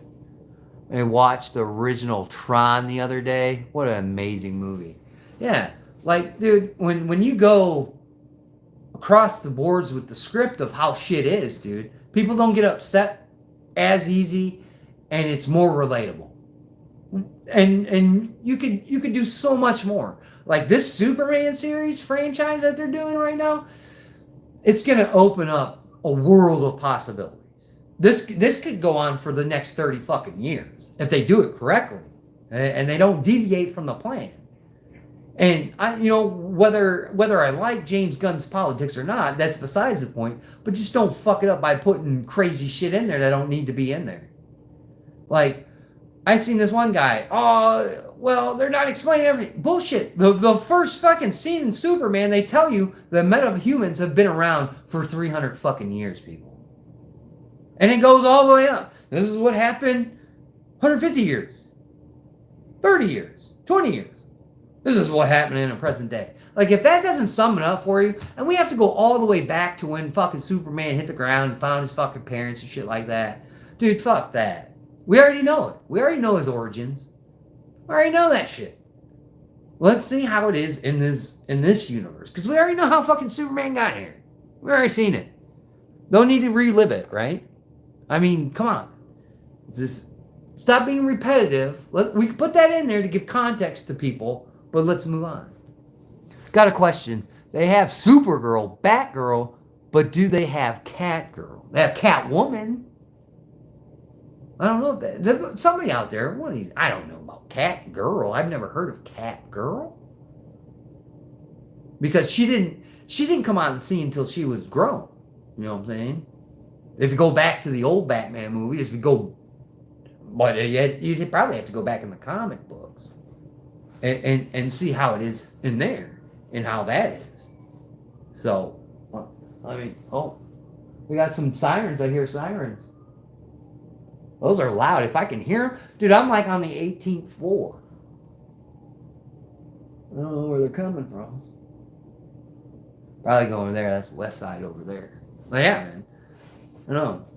And Supergirl, like a lot of people are like, who the fuck is Supergirl? Like, you don't know who Supergirl is? Supergirl is supposed to be there before Superman, folks. She was sent there. A lot of people say she was sent there to kill Superman. But we'll see how that, pans out, because she was there to go protect Kal-El, remember? But, I mean, there's a lot of different versions of her in comic book world, too. But it's already been confirmed. We're getting the fucked up version of this chick, dude. You thought fucking... I think that's why they didn't make Superman the way they did in Snyder's DC shit. Because Supergirl's going to be a fucking problem. I know she's going to be a fucking problem. If she's running around at this point, getting fucking hammered off to go retrieve her dog, you have no idea. If you ain't read the Supergirl comics, dude, you got to go read those. Dude, we're talking about relationships with horses, folks. Like, there's a lot of crazy shit in comic books about her, dude. And who she was associated with, who she loved, shit like that. Like, Supergirl can get interesting, folks. And I think that's why they didn't make Superman all fucking cry, hate everybody. Like in Snyder, because Supergirl's going to be that offset. She's going to be that darkness that the Snyder fans wanted from Superman. And she's going to be an asshole. Watch. She called him a bitch on the way out of solitude. What do you expect? I ever know Superman is an illegal alien. He got one of those fake social security numbers, birth certificate that pretended he was adopted. I know a lot of people are like, well, technically he is an alien. Technically. He just happened to show up without documentation. So, I mean, what do you expect? I mean, what are you going to do? Put him in Alligator Island? Nah, that's not going to work for Superman. But I think that's going to be the balance. I think that might bring these people in that DC world back to reality. Because I think she's going to be the offset of that darkness, that shittiness that they wanted Superman probably to be in this movie. And I think that's going to be the balance. And if not, well, fuck, we just have to wait to see. This shit's already rolling. They're already producing this shit. They're already going through the motions, folks. You're getting this Supergirl whether you want it or not. I'm telling you, go read the comic. Go read the comics based off the Supergirl. You're going to be like, fuck. You know what I'm saying? If you thought gay superheroes were bad, fuck. Ones that want to fornicate with animals, or that's really risque. I don't know if they'll go in that direction. Boy, It could go that way. Who knows? So, yeah, and so I can't wait to go see Fantastic Four because I heard it's amazing. And if you don't know the story of Galactus, like a lot of people think Galactus is a villain, but is Galactus a villain? I'll put that to the challenge. God, now I sound like Matt. Now I sound like I'm hanging out because I guess Matt moved to Michigan, so maybe shooting his fucking nerd rays from Michigan over here. But Galactus, yeah, dude, Galactus. I don't look at Galactus as a villain. I just look at Galactus as a selfish motherfucker. Kryptonian bestiality. Dude, go look at it. Go look at that comic book. It was a unicorn or some shit like that. The one that I read was like a horse. Let's just say they loved each other. So, I mean, if you don't think that shit's weird, it's weird. I mean, it's just goofy. You know what I'm saying? It's goofy. Yeah, Squibby, he lives in Michigan now. He moved up here. He lived by that guy that always sleeps. What's his name? The guy that always sleeps on his fucking podcast. Yeah, he moved from Texas to Michigan. Got a way better job. Yeah, he lives on the other side of Detroit or something. He lives in your neck of the woods, Squibby. Fuck, you can probably egg his house. You know what I'm saying? If you wanted to. But, I mean, I don't know, man. It's just... You just gotta just look at it in certain terms when it comes to movies. It's never going to be like 100% great, but I mean, as long as we stop getting bullshit franchises, dude. Right, that strays point is the fucking John Wick franchise. Yeah, dude. Like, yeah. Like fucking. Yeah, John Wick was cool, wasn't it, when it first came out? Now they're moving off the script to him. I just think it's because Keanu Reeves doesn't want to do that shit anymore, to be honest with you. He made that other new movie with Aziz. Have you seen that where he's an angel? Have you seen that one? I want to watch that one. He's like his guardian angel, but he's not his guardian. It looks fucking funny. And for Keanu Reeves to be in a comedy, you know what I'm saying? With him being so much of a serious actor and taking those roles time after time, you got Devil's Advocate, you have Constantine. That's another dude. A lot of people don't know Constantine's comic book shit, but you get all these, all these roles where he plays a very serious role. This is a comedy role now for him. See how he does. Who's that little guy that was implicated in the Diddy stuff? Kevin Hart. Kevin Hart took a shot at doing intense film production, like scary movies and shit, like serious stuff. He just did his, and it wasn't that good. I watched it. I just don't like Kevin Hart as an actor. I don't think he's like funny, and this was a drama. And if you're doing one thing, man, you should stay with that one thing. Like, if it ain't broke, don't fucking fix it. That's how I look at it. If it ain't broke, don't fucking fix it. You know what I'm saying? Just go back to do your funny shit. But again, these people have worn out so much shit, they keep on going back to the well.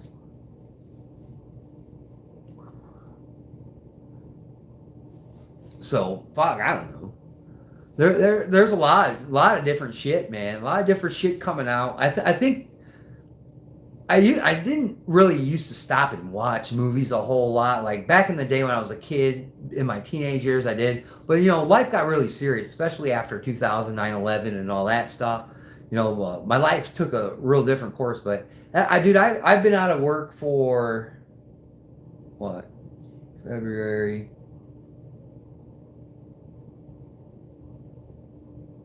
April, May, June, 4 months. I've been out of work for 4 months, so I've had a lot of fucking time on my hands. Watch the Care Bear cartoons. That's my jam. Care Bears, dude. My daughter was a fucking strawberry shortcake nut. I remember back in the day when I was a roofer, way back in the day. I did that for like 7 years. Boy, a lot of my paycheck went to strawberry shortcake stuff, and then. I tried to get my kid into Teenage Mutant Ninja Turtles. Kind of liked it. Went to something else. And then he discovered girls, cars, and guns. And that's the end of that. That fucking guy calls me up one day and takes me out. And we go shooting on the range. Buys my range session. Lets me shoot his guns. I mean, I'm so proud of my son, dude. My daughter too. My daughter's doing fantastic, I guess. I don't talk to her anymore. But yeah, man. Speed is a good fucking movie. Keanu Reeves and Sandra Bullock. Yeah, the other one. TMNT is okay, but there's too many. We're getting into too many fucking dimensions for that, George. And I'm gonna tell you right now. Oh, I don't know if I can get my leg up here. With having it tattooed on my fucking leg, dude, I'm not very happy with some of the shit that they were doing, especially with what was that guy that made that fucking the first new movie for TMNT? Didn't quite like that. Didn't like that. Back in the day, I didn't like when they didn't do Bebop and Rocksteady, dude. You got Razor and Tokar, dude. I didn't like that shit at all, dude. But that's because they couldn't get the rights to that shit because everybody wanted to be a fucking fool back then. That would have been the greatest fucking Teenage Mutant Ninja Turtles movie was Secret of the Ooze, but it didn't go that way. Oh, I've seen that up there. Yeah, first series, it's the best, dude. George ain't lying, dude. George ain't lying. Dude, it's probably one of the best ones made. But yeah. G23's out there. But yeah, dude, like that. What Michael Bay, and that, who did that shit? Michael Bay. I just, it was exciting when I went and saw it. I just didn't quite like it. Then they came out with Out of the Shadows, and I was like, eh. And then they started talking about making The Last Ronin. That's gonna get interesting. Like, there's a comic book for that too. The Last Ronin. The original TMNT movies were the best in the animation. Well, because they had suits. See, like I said, everything's fucking CGI now. And some of the turtles in the CGI shit didn't look great either. But those were suits back in the day. You had a fucking actual human in a big rubber suit. You know, I seen this lady. She won the Leonardo head from those movies in an auction. I think it was, she paid $5,000 for it. Dude, could you imagine? I'd wear that motherfucker every day, dude. Every fucking day I'd wear that shit. Dude, if I can get a whole Teenage Mutant Ninja Turtle suit, I'd fucking probably eat, sleep, and shit in the thing. Well, maybe not shit because it'd be stinky, but boy, I love it, dude. I love it. I'd have people pay me to go to children's hospitals and brighten up their fucking day. Leaves for the U of Michigan in 3 weeks, so I'll be a bachelor. There you go, dude. Time to break out all the beer and all the gun cleaning stuff. You wake up, you got fucking gun cleaning brushes on the counter and shit. Remember back in the day, an old lady come home from fucking going on a trip, I'd have fucking bullets just sitting by the sink, bullet by the fucking chair and couch in the living room, all that shit. I loved it, dude. Because back in the day, especially, remember the bad internet house? Especially then, a lot, you know, those guys took a lot of vacations. You know what I'm saying? And first of all, I couldn't really afford to go on some of these vacations. Second of all, I had obligations where I couldn't miss work or I'd go to jail due to child support. So I'd always miss these fucking vacations and stay there and have to work and spend a lot of my time out in those woods over there, dude, because, you know, majority of my friends are dead, in jail, or I don't want to associate with them anymore. You know what I'm saying? But like a lot of my close friends, they're all gone. They're dead. Just had another guy die the other day that I knew. I went to MEPS with him, and he was my roommate. And I just seen on his wife's post that he died. So, self-inflicted. I seen someone do CGI test footage, and it looks great, looks realistic. I hope so, dude. They can't fuck that up, dude. It's my childhood. Like, if I look at it this way, like the Batman movies. Like, I love the Michael Keaton Batman. That's my favorite Batman. Don't get me wrong, I like the Dark Knight too, because he's kind of an asshole and a party dude. Don't get me wrong.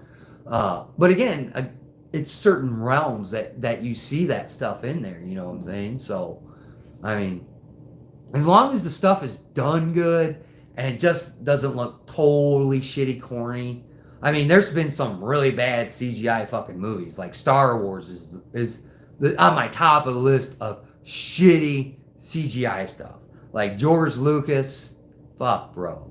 you went overboard and you didn't have to.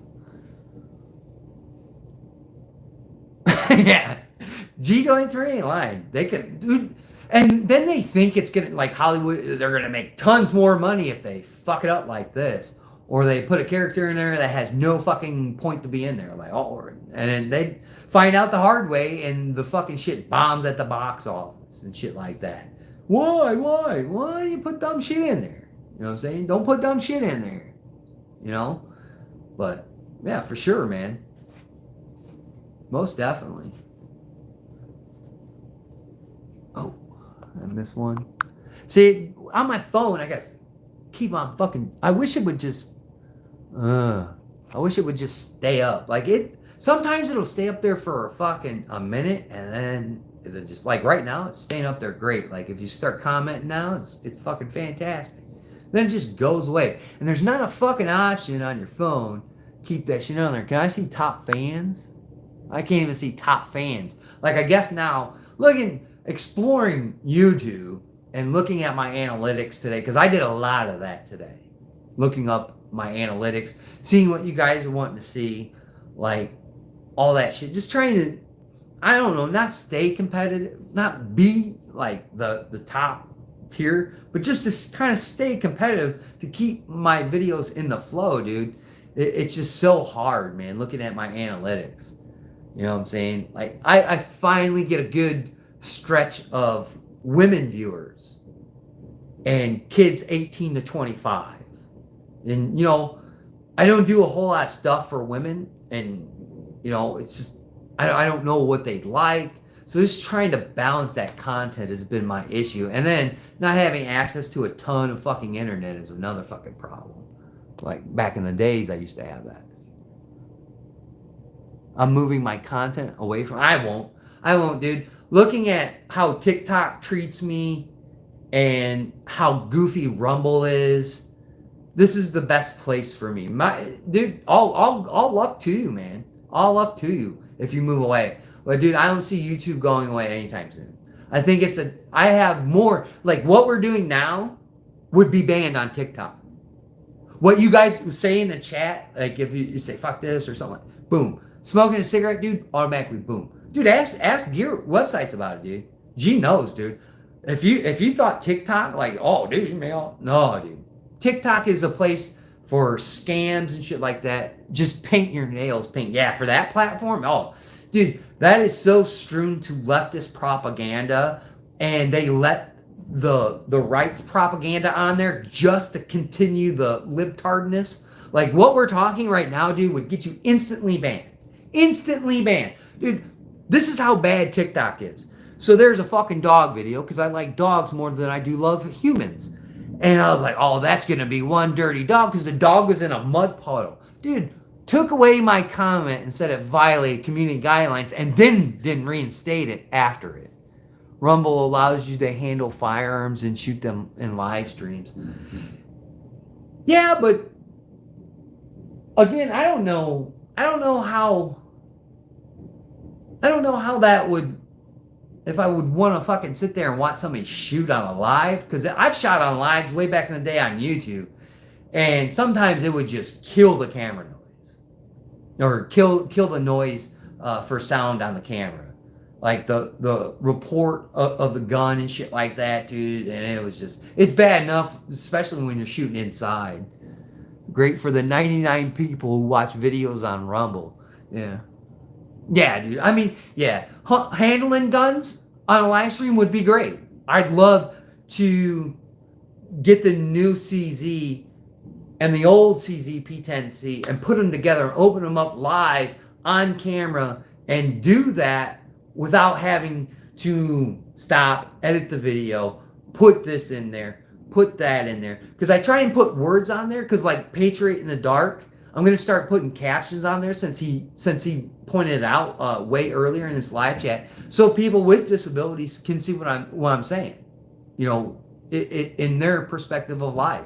I think that would help out a lot. Like me, you guys know me from back in the day.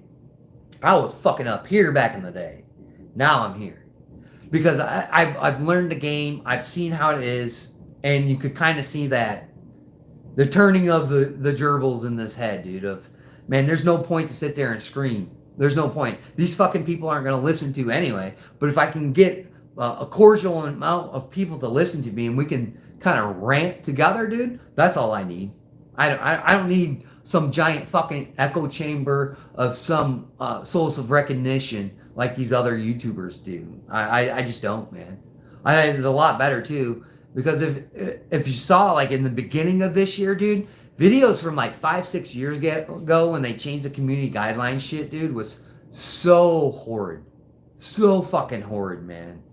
And they were going back and giving those videos. They tried to give me a strike, dude. And that took me about a month and a half, almost 2 months for them to remove it. Because it was like, dude, this was at that point of community guidelines. And I don't have a representative. I do not have a representative like these big YouTubers do. I don't have a silver plaque, which I'd love to get one day, because that's cool. I like that. But dude, you're dinging videos when community guidelines were different than what you changed them. Dude, I see here in the next year or two, they'll change community guidelines again. I just look at it that way. I hear fireworks. People are still letting off fireworks, dude. 4th of July is over. I don't even have TikTok or Twitter or X, whatever they call it next. I was banned from Twitter. I got banned 3 separate times and even fucking emailed them. And tweeted it to Elon, tweeted to Elon's little cronies down there. Twitter's not free speech. It's not. Over the whole Passover, I lost 300 videos that YouTube. Yeah, dude. There's a lot of videos I didn't have. Like, when people ask me about, like, gun shop stories, remember gun shop stories? That was a huge success. Huge success. Gun shop stories. Regardless, people would be like, oh, you only got 300 views. Oh, you only got 400. Dude, not only that, people would come to the gun counter where I work, dude. I watched your video. I'm not going to do that shit. I've learned not to do this shit. I've learned how to go to a gun shop and act appropriately. You know, not pointing guns at people. Not coming in there and pointing a loaded gun at me and telling me to look at it because you don't know what's fucking wrong with it. Like, shit like that, dude.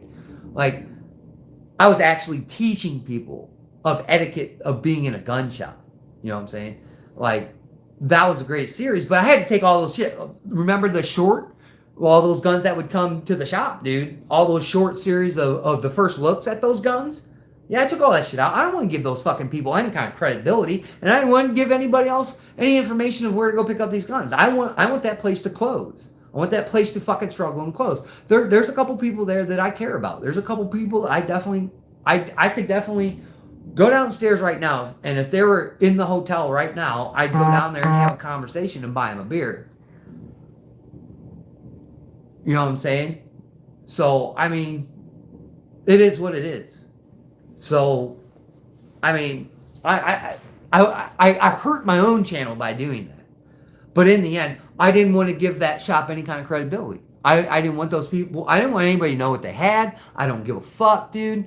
Like, dude, that place, I'm starting to get a little bit better now. But that place made me love to hate guns. It made me love to hate my job. I would sit in my car and think about not going in there. And there was so much shit pinned up on my shoulders because everybody quit. Quit or got fired. And I had to do so many fucking responsibilities. And at one point, I was working for $11. There's no fucking way, dude. And when a company treats you like shit, dude, and they send all their managers to Mexico and they give you a shitty ham for Christmas, dude, I look at that as your manager can't manage, first of all. Second of all, she's sitting in there with the safe open with a bunch of people in the office and you have money exposed. And third, they can't do their fucking job. I mean, why the fuck? You say that I talked about my favorite local gun shops within 2 years. They closed down. They've even been open for 30 years. Yeah, dude. I mean, that shop... Dude, if the ATF went into that place where I work, dude, and they did an audit, that place would be shut down. I mean, did they remove that Biden bullshit zero tolerance yet? Because I heard it was still in effect. If they go into that shop, dude, that place would be shut down. They'd pull the guns from there, and it'd be over. It'd be over. And right now, if you go to that gun shop, there's nobody there that knows what they're talking about. So if you go there and you ask about a gun, there's nobody that knows what they're doing. My old manager, man, I hope he gets better, but he's got cancer. You know what I'm saying? And I'll say his name, Scott. Scott was my man. Scott was my homie. I wish Scott was the manager of that place. That's how I looked at it. He knew what he's doing. He was really smart. He was computer savvy. And dude, he was probably one of the nicest guys that I've ever gotten along with. Even the guys before Scott was even there. Dude, way better than those guys. And those guys were really good at their jobs. But Scott was very thorough. And dude, he would catch me if I fucked up paperwork. Don't get me wrong. You don't think that guy would chew my ass a little bit? He would. He'd always tell me, Chris, I have to depend on you, because they would send him to different fucking stores to learn new shit that would come out, and I'd have to go there and hold shit down because the managers didn't sell guns. The managers didn't know about gun laws. The managers didn't know about guns. Look, this is a place that sells firearms, and your top 3 people in that store don't know anything about firearms or the sale or distribution of it. That's the kind of place that joint is. And you know, what can you do? What can you do? I'm getting a glare from this. Does that work well? I'm going to have to close these curtains a little bit. Oh. Sorry, does that ruin your guys' life? That you can't see back behind me? I'm just getting a glare on my phone from that shit. There's something going on down there. Police are over there. They're flashing lights. I don't know. Probably. Somebody got shot the other day. I'll tell you this one real quick. It's not a gun shop story, but it's a story. So, I was coming back. I think I was coming back from Michigan. I was up in Michigan. Or was I in Michigan? Where the fuck was I at? I was somewhere on a vacation. I might have been in the Amish country. Fuck, I couldn't tell you. But we were coming back, and the police department here had killed somebody. They shot somebody in the back, dude, over by this hotel, and we were driving in, and we passed it. And, you know, they had a table up there. There's tons of fucking people there.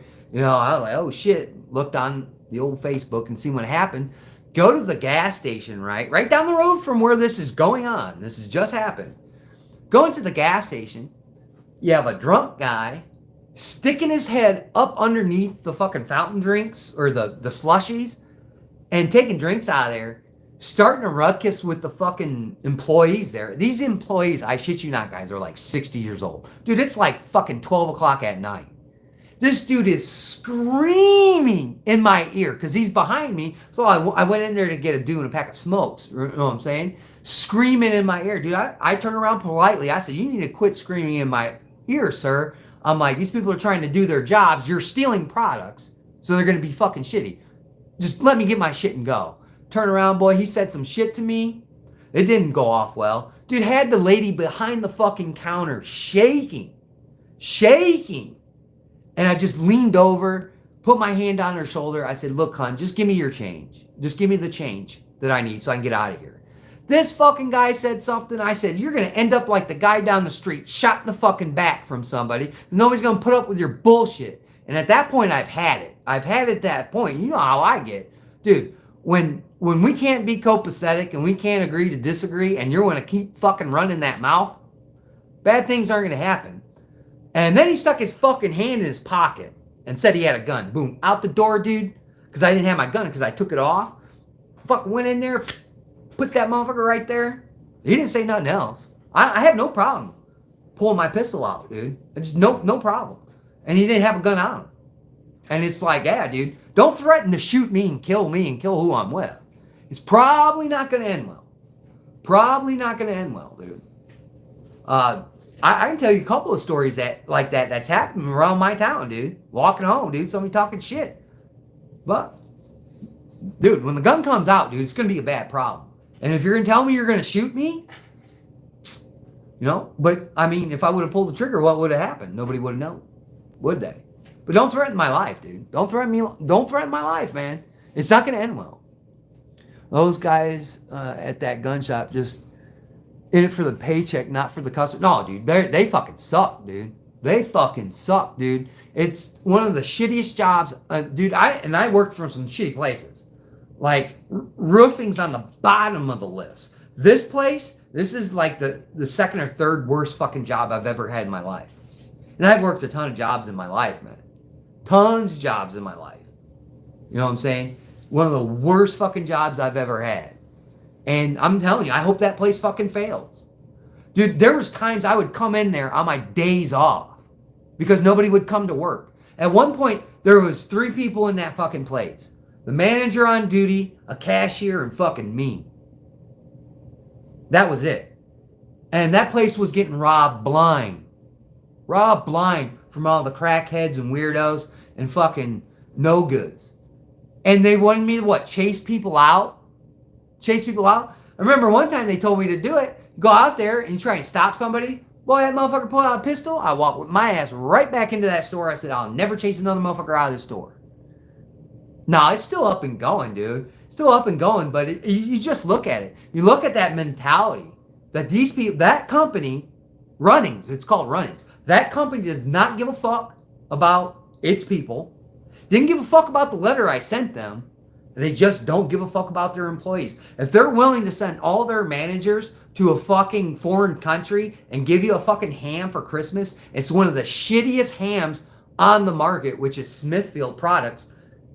That's your sign, dude. And it was a joke too. And then we cut the ham open because we cooked it for Christmas, and it had a fucking hole all the way through it. It was just one of the most, we didn't even eat it. We threw it away.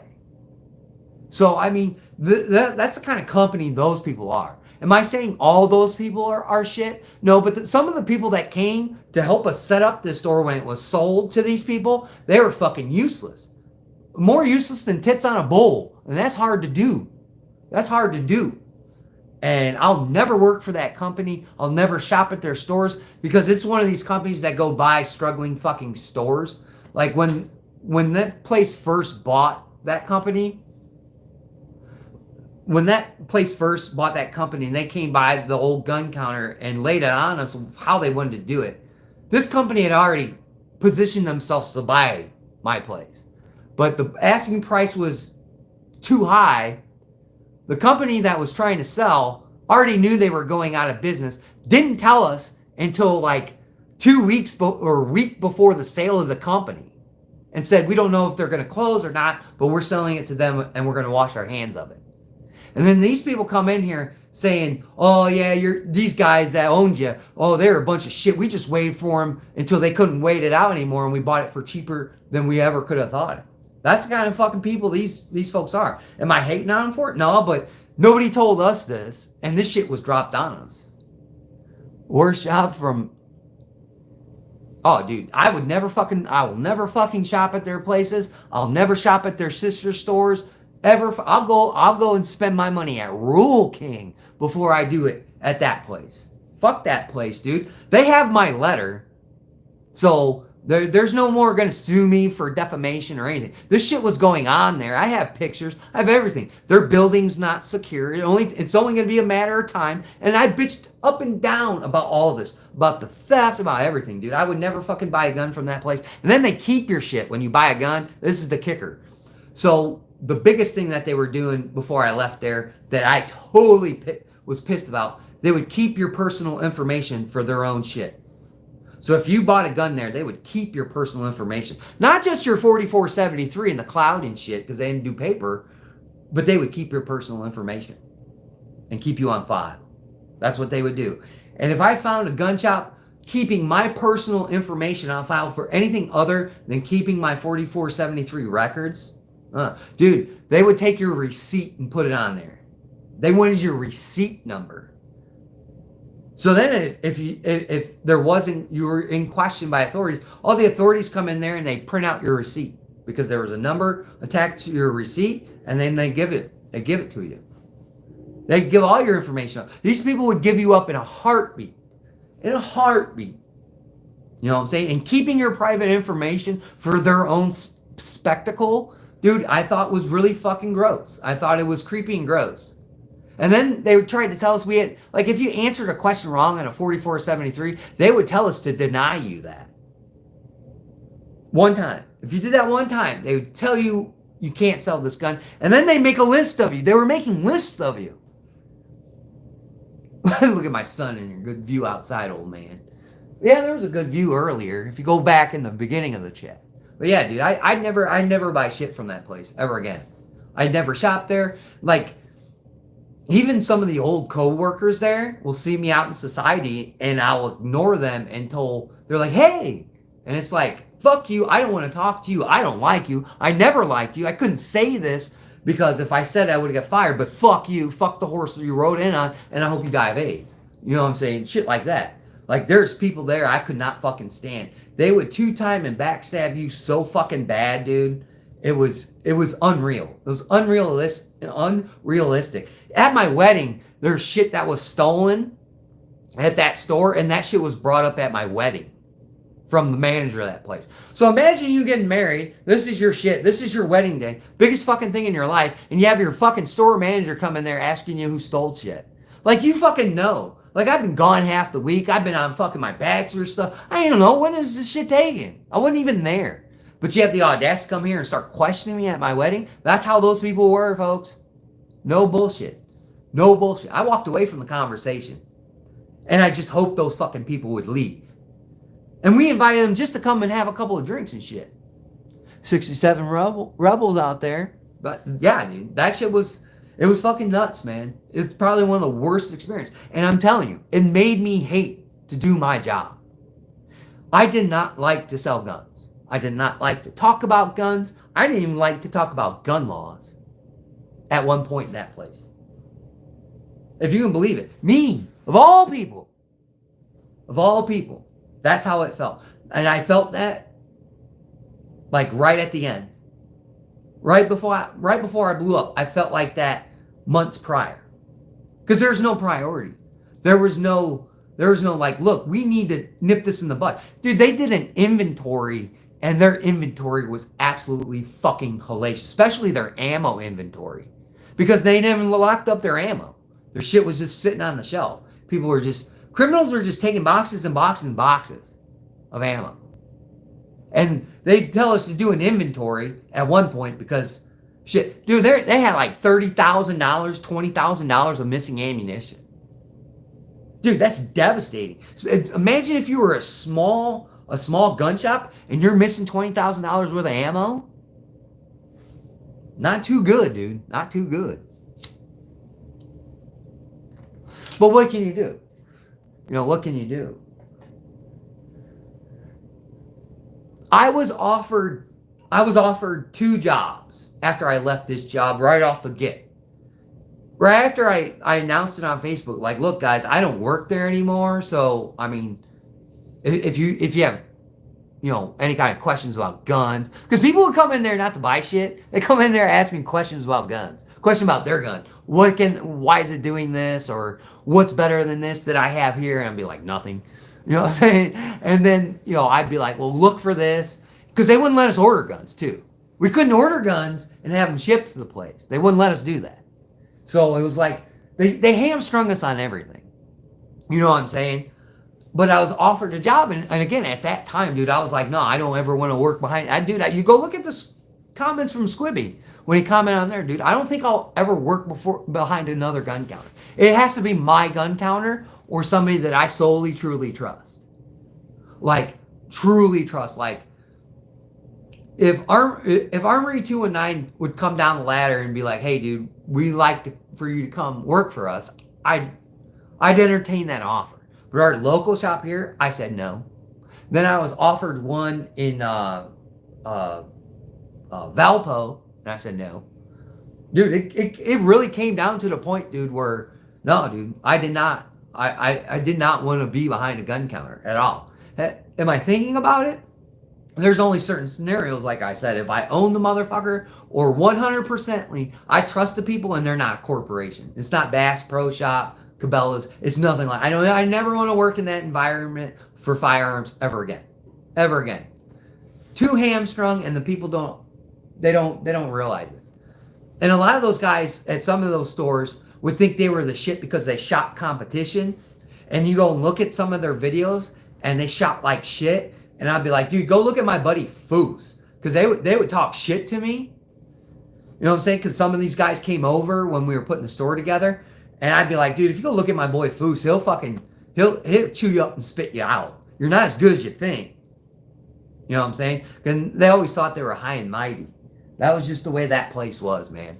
It was full of a big barrel of assholes with a couple sprinkles of some good people. There's a couple of good people still there. But in the end, dude, I wouldn't hire any of the motherfuckers that work there. And if I won the lotto tomorrow, if I bought a lotto ticket and won $200 million, I'd open up a place right across the street from them. And I would competition the fuck out of them. And I guarantee you I'd shut their doors. I mean, they're doing a good job of it, dude. I remember we were coming back. Where the fuck were we coming back from? I think we were in Michigan. No. We were down south. We're coming back. This is 4th of July. Middle of the day. The only cars there were the people that worked there. And I went by twice. And the parking lot was completely fucking empty. That should tell you. We lost a lot of the old clients over the years that passed hands to hands. This is Runnings. I have no problem. It's Runnings. You can look it up, dude. They were based. They were based out west and out east by the Pennsylvania area, and then they never had a chain in the Midwest because there was a partnership with places like Rural King, Atwoods, places like that, where they wouldn't impede on each other's territory. But that changed when Rural King started building shit in their area. And that was their main competitor, was Rural King. One of their main goals is to put Rural King out of business. That's what they told me.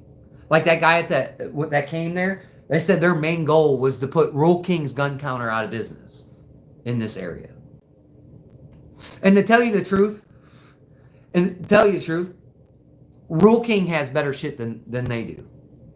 Sometimes Rural King has the same old goofy shit. But sometimes they'll get some real good shit in there, dude. And it's like, you'll never be competitive if you never do what they did. And if they ever ask me, well, what can we do different? I'd be like, fuck you, I'm not telling you anything. That's the level of hatred that I have for people. And I know it's not great to have the level of hatred in your heart, but these people did me dirty. Then on the backside of this, the kicker of it all before we leave here, because I've been on here for 2 hours. The kicker of it all is I had child support taken out of my check, and they didn't do it. And when it was all said and done, I got a call, and they told me I was behind. I went there. They never took out my filing fee, and they never took out the last bit for my last check there. And I didn't know it, and I was threatened with jail from there. So fuck those people. Fuck them, dude. They screwed me bad, dude. Bad on that shit. But, I mean, what can you do? I would have some ammo or something from you if I was in their area. Oh yeah, dude. They had a guy behind their gun counter that can't pass a background check. That's pretty heinous. And then had his wife go to Bass Pro Shop and straw him a gun. And then came to us, and it was what was it? A fucking TX-22. That's what it was. And then showing it off like it was a cat's meow. I'm like, it's not even threaded, bro. Thread and get a can, but you can't even pass a background check. And you can't even buy a fucking can because that's even harder to get at times with all the paperwork you got to do. That's the kind of fucking place this is, dude. And here recently I heard that guy said he didn't want to fucking do it anymore.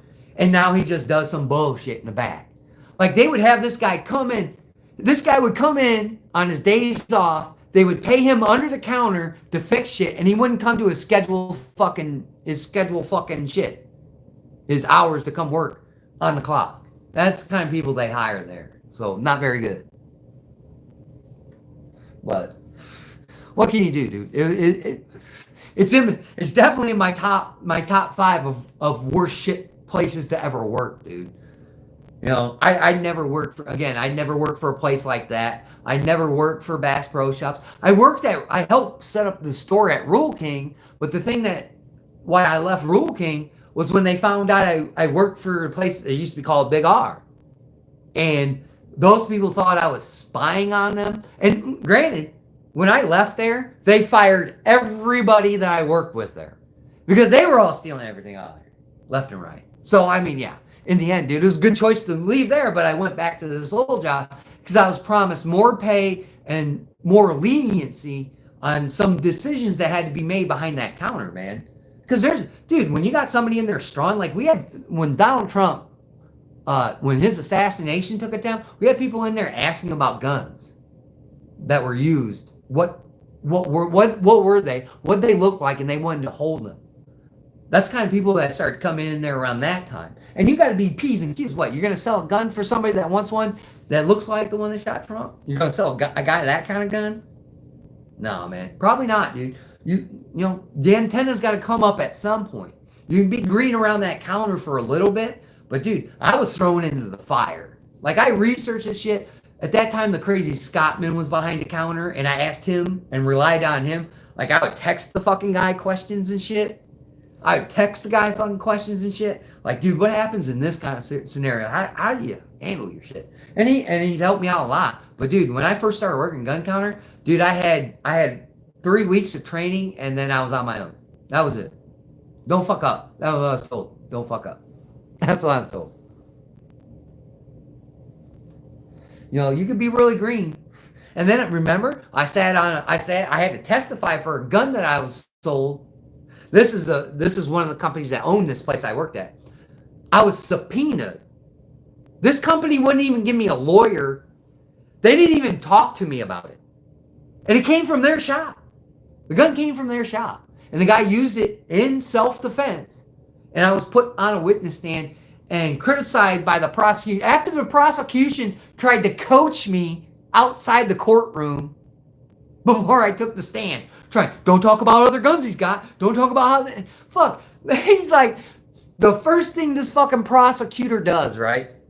Holds up the 4473 with my signature on it and says, what is this? I said, that's the form 4473. He's like, what's it used for? I said, it's used for a registration database that the ATF uses to track gun ownership, and that's how you buy a firearm in the United States of America, is you fill out that paperwork. Wasn't happy with that answer at all, that I said it's a thing that creates a database against gun owners, which is unconstitutional. So I was hitting around. So as soon as and this is the prosecution putting me on the stand to try and hook this guy with it. I mean, the guy was an asshole. Don't get me wrong. He was in the newspaper a couple weeks after that for getting in trouble. But again, you know, this is the shit that I had to deal with throughout these companies, man. And they didn't pay for my time, because I looked on my check. They didn't pay for my time for that day, and because I had to take off work for that. Dude, that company was even shit. And then they took COVID relief funds that were supposed to be paid for us because we were considered essential workers, took that money, stole it, and then went bankrupt. And that's how the next company bought that. And it was the representative from Illinois. Damn, what the fuck was his name? Plummer. Robert Plummer? I think that was because it was called RP. It's Robert Plummer. Representative over there that, again, voted against gun owners, and his dad owns these stores that sell guns. So that should tell you about that.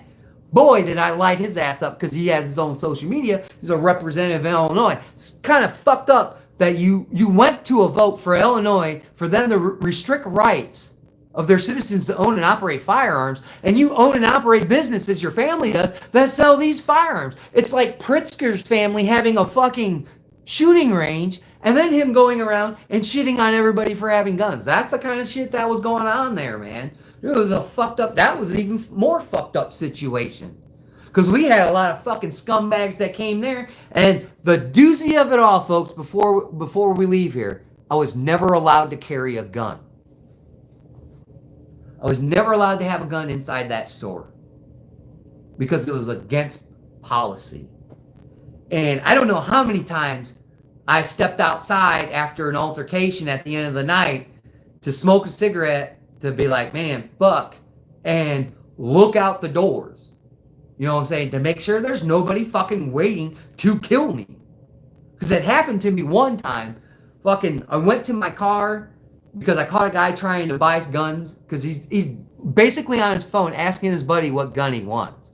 I'll buy you a gun, dude. What gun do you want? And I'm like, that ain't happening. You ain't buying. I don't know who the fuck you're talking to on the phone. Oh, my friend's a cop. I'm like, I don't give a fuck who he is. He can come in here and fill out the paperwork. You're not doing it. And guess what? You're not getting a gun here. Well, I fucking went to my car and smoked a cigarette because that came out of hand. And he didn't want to talk to the managers and shit because, well, I was like, dude, I'll just call my ATF agent down here and then you're going to have to explain to him why you're strawing guns for your buddy and your buddy's a cop. I'm like, yeah, dude. And I was sitting out there smoking a cigarette at the end of the night, and here he comes, dude, rolling up in his truck. Gets out of his truck. Guess what? I told him, you better get back in your truck. You're about to die. I put my gun on me. And for that place, fuck off. I carried a gun from that point on. Whether you liked it or not, motherfuckers, carried a gun in that place ever since then, dude. I mean, my life was being threatened for just doing my job. Especially when people came up to the counter smelling like dope. Because it tells you in the second question. Or whatever. You know what I'm saying? On Form 4473, are you addicted to marijuana or any kind of depressants? Blah, blah, blah. And you're coming up here smelling like a big bag of Doja, and then you want to buy a gun, and I can't sell you one because you're fucking stoned and you smell like a skunk. And then I'm racist, I'm this, that, I'm that. Oh, dude. It was a nightmare, man. It was a nightmare working there, dude. It was a nightmare. And dude, there's instances there, dude, where you just shake your head. And management never had, like, before I left that place, this is a gun shop story. I think I told it, but I erased it. When that guy came over from Illinois, he was a dual resident. And if you're a dual resident, you still can't buy a gun out of state, a handgun out of state. It's against the law. You can only buy a handgun in that state that you're a resident of. And he was a resident of Illinois, but he had a place here in Michigan, or in city here in Indiana. So he was, dude, when he told me I had to break federal gun laws to sell him a handgun, and then his buddy put it up there, and I scrolled down and it showed him that it's illegal to do that. His buddy shut up real quick, and I told him, and I got really rude with him, because they wouldn't stop, and I called the manager over there. The manager didn't show up until these guys were damn near out of the fucking store, and then kissed his ass up and down. And then we're pretty much basically told him not to come back. But yeah, dude, they didn't have my back. Nobody. There's only like one or two people that had my back in that store. Back in the day, there was quite a few people that had my back. Shout out to Alice, dude, the old lady that I used to work with. We closed together. It was just me and her because I was the only closer. I would lock up everything around that whole place. It was just me and her. She would sit in the office and count money. I'd walk around, check shit, lock doors and all that shit. And when we were sitting there counting money one night, and Ryan's there, and she looked at me. She's like, Chris, I'm so fucking glad that you're here and I'm not here with one of these other fucking losers that don't know what the fuck they're doing. She's like, I feel more safer now with you here than I did with the other guys that worked here before. And that I was like, man, I got this lady's back. And she fought tooth and nail when somebody came in there and they started shit. And she basically told that lady right to her face, like, I'm going to escort you out of here, or I'm going to fucking drag you out of here. This guy's got the final say so. And if he fucking says no, I say fucking no. Said it right to her fucking face, dude. Just like that. And I'm like, thanks, Alice. I went to the back, fucking opened me up a can of fucking pop, took a deep breath. She came in there, patted me on the back. She said, you did everything that we were fucking did. And she's like, I'm surprised you didn't cuss her out. I'm like, you did that for me. I mean, you know, you're a little bit long in the tooth, and, you know, you have Social Security to fall back on. I don't have anything. And this is like the first, like, 2 years I worked in that place. Dude, that place was wild at times. There were sometimes it felt like it could be uncontrollable. And at some points, it felt like it was uncontrollable because there's people running around there thinking that even though they're not the manager, they could do whatever the fuck they wanted to do. And then when they couldn't do it, you know, all the times I asked for help, they would say no, or they would call off, or they wouldn't help me.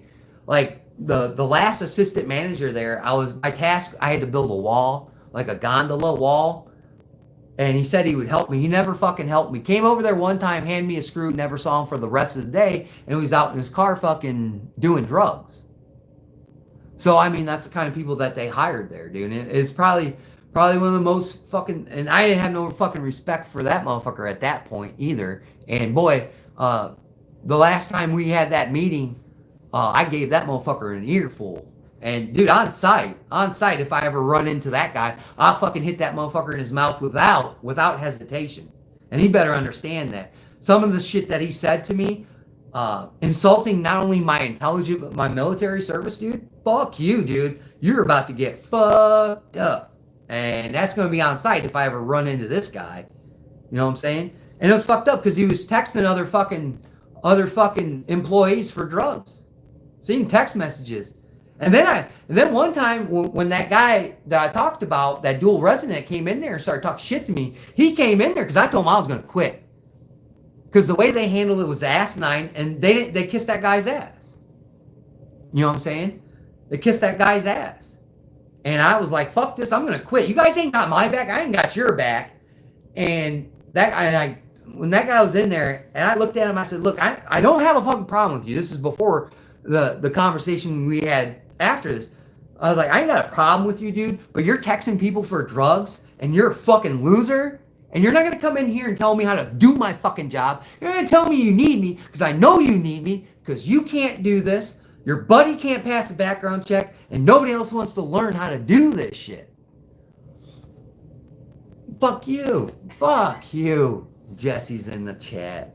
But yeah, dude, that place was fucked up, dude. And my last couple of weeks there, dude, I'll be honest with that place. I took your fucking money, and I didn't do shit. I left your freight sit in the fucking back. Fuck, I called off.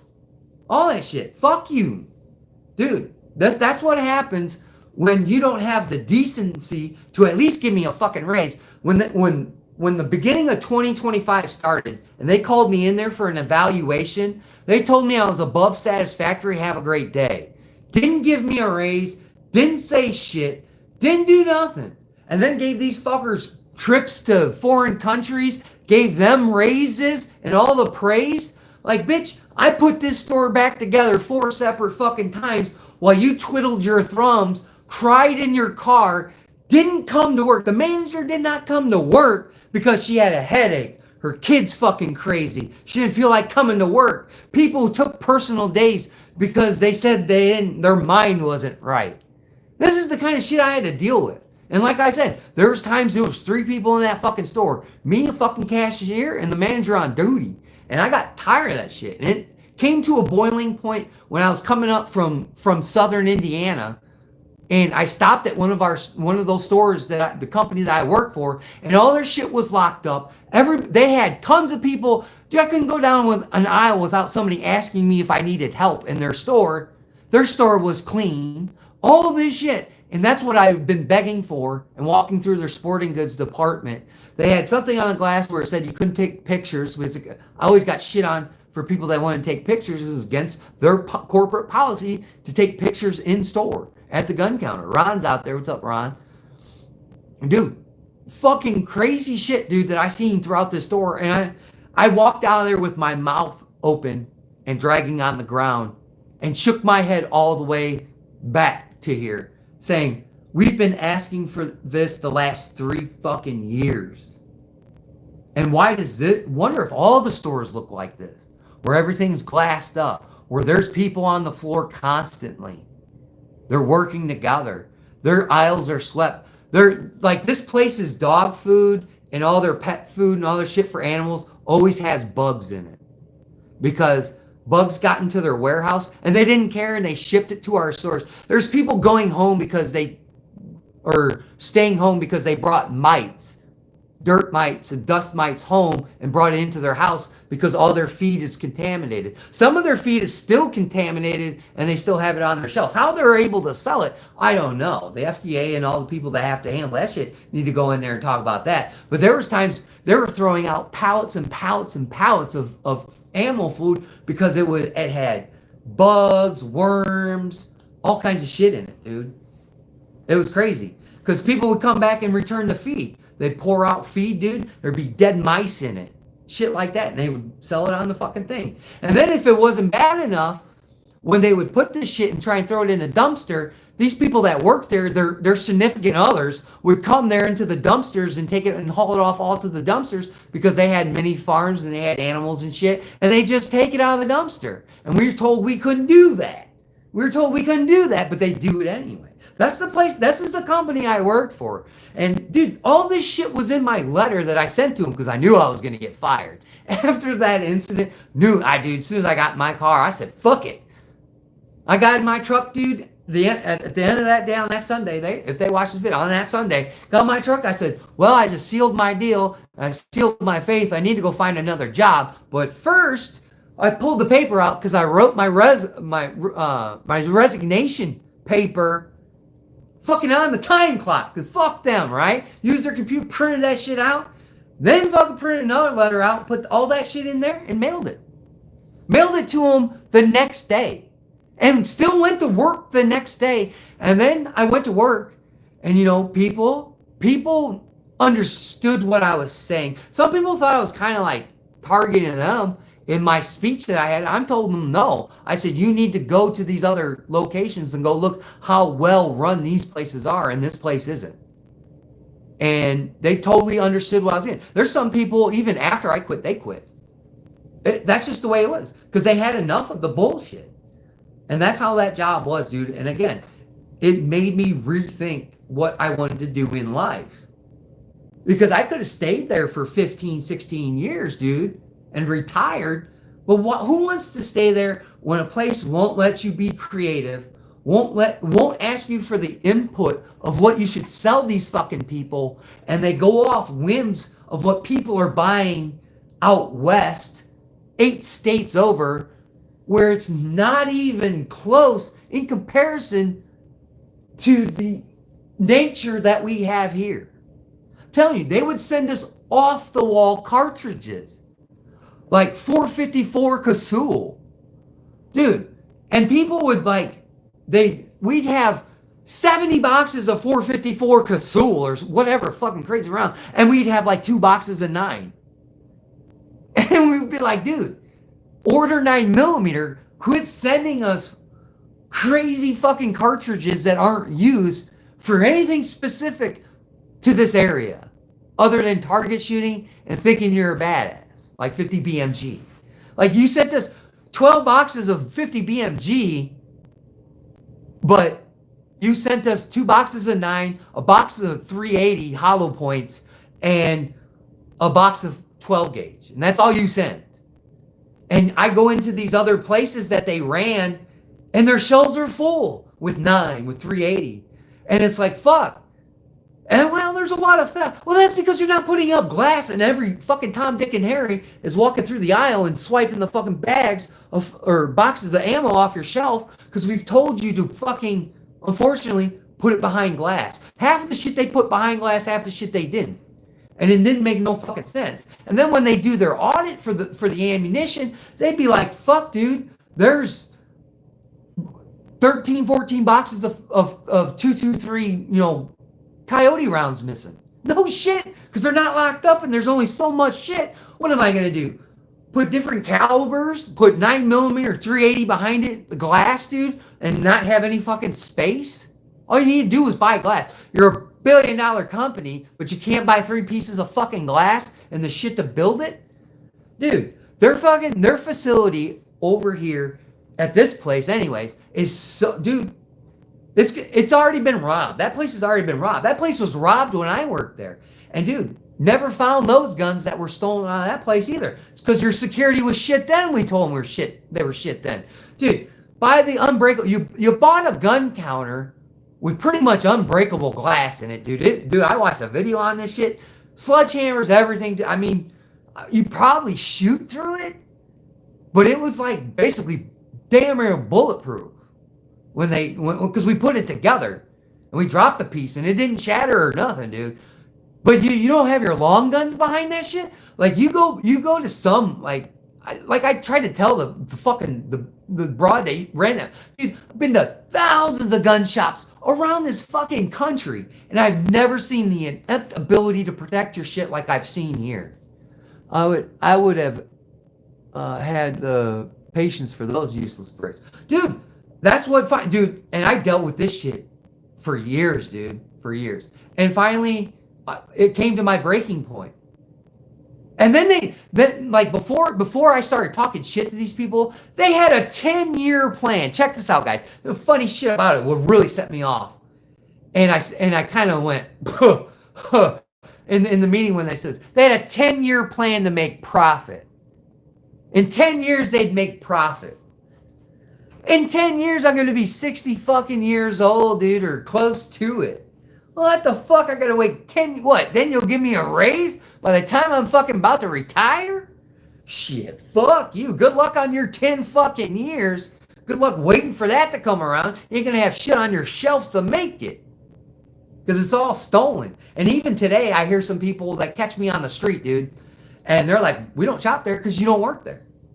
We went up to the gun counter. There's a guy there that had no fucking idea what we were talking about. No idea what they're doing. Tried to give us the wrong shit. We don't go there anymore. We go to their competitors. That's what happens. That's what happens. Wait, you want to talk shit to people? Since when?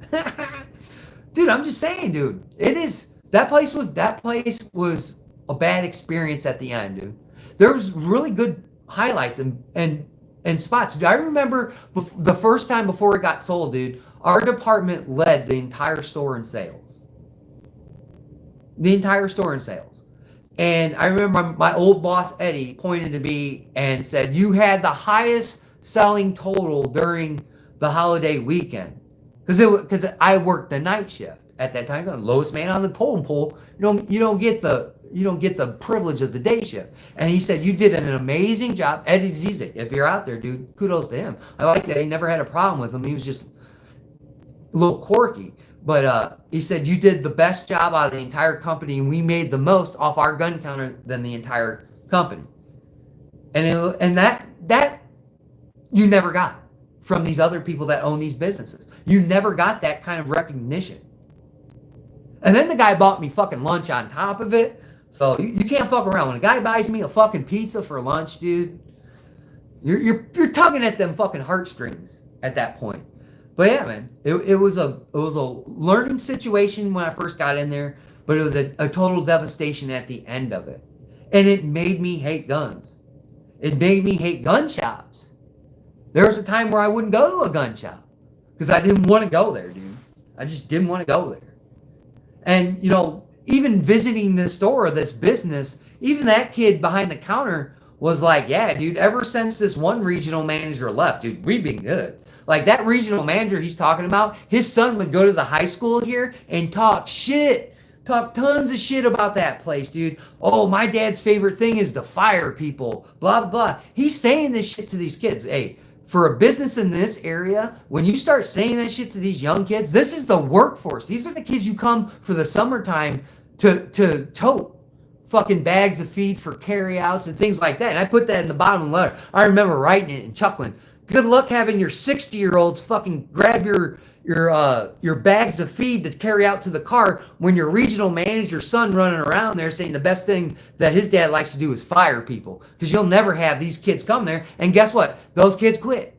I think there's one left out of all the kids in the summer. Because they treat them like shit.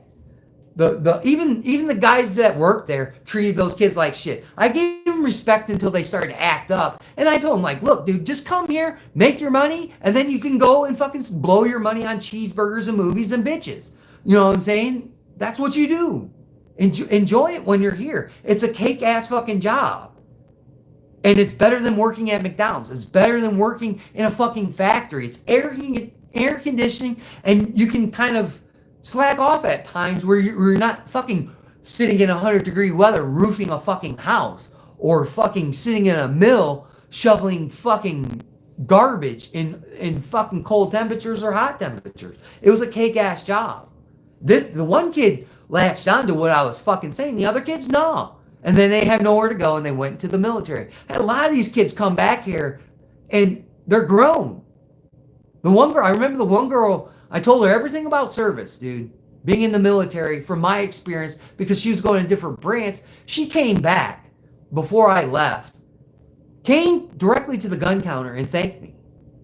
And when you see kids come back there and you make that kind of impact on their life and you kind of turned them around a little bit, dude, because they were going in the wrong direction, but you can do that for a kid, and then they make the decision to serve their country honorably and go do some of the things, and they come back and say thank you for it, that it's tedious at times, it's hard, and you're going to cry because it's not like living in the real world. The military is fucking way different than you could ever fathom compared to what you see in society. And for those people to come back and thank me for it, you know, I can't express what that makes you feel, especially, you know, being a father of 4 and like your kid coming on here and your kid thanking you and your kid taking you out on a range day. Those are things that I hold and I cherish the most. You know what I'm saying? And that's something you should be grateful for. You know, when you change people's life, you change somebody's perspective for the best. Sometimes it works, sometimes it doesn't. Like, guys, I'm not here to make millions of dollars off of YouTube. I'm not here to have 8.6 trillion subscribers. I'm not here to do that stuff. I'm here to help, educate, learn along the way as well. I don't know it all. I don't know it all. Why do you think fucking Clover gets random fucking calls? Ask him. He'll get a random call from me asking, hey, dude, I don't know what the fuck my rimfire gun's doing. Help me out. You know, I'm here to learn too, but I'm also here to educate. Especially educate for the shit that I do know what the fuck I'm talking about. So I hope that helps. I'm gonna do more chats for the people that take the leap and they want to become part of the Rohirrim. If you see some of these guys in the chat, I don't know who else has it, like Patriot in the Dark and some of these other guys that have that icon. Dude, I greatly appreciate these guys. These guys are taking the time and the wherewithal to give me a couple of bucks, to keep me afloat, to keep me putting shit on the channel. Like, dude, I'm grateful for that. All these dudes in the Rohirrim, all what, 6 or 7, 8 of them, I appreciate all their shit they do. All of them. And I'd like to do more chats. But again, dude, my internet access is limited at times. And bouncing between places to live and places to go, dude, it's troublesome. And I don't have the time and I can't put in the effort. Sometimes I can do it. When you see those, oh, that's an old school RowCall video with the editing and the crazy shit that goes on there. Yeah, dude, that's because I have time and I do it. Sometimes if I do get a chance to get on the internet, dude, I spoil it and play fucking video games. I do, just to kind of release the tension. You know what I'm saying? I'll fucking do that real fucking quick. Dude, do you know how many fucking views that has on fucking TikTok? I'm amazed, dude. The first video I ever posted that was a couple years ago. Got like 1.5 views. This one is almost at 2. Almost at fucking 2. A fucking mouse running in a little hole with a number on it, dude. I love it. I love the internet, dude. People like that kind of shit. The mouse game, dude, I wish that was my racket. I wish I would have bought it. If I would have bought the mouse game, I would have been rich by now. I would be giving out like gun themed shit though. You know what I'm saying? Like keychains. Like Garrett Gizzard. I asked Garrett Gizzard for a good supply of all those Palmetto State fucking stickers and his fucking coasters he's had. I've been entering his fucking chats during his live chat. He does a free giveaway just to get those fucking coasters. Just to get them. Because I'm fucking stupid like that. But yeah, man. I mean, there's a lot of things you can learn from the internet. There's a lot of bad habits you can pick up from the internet.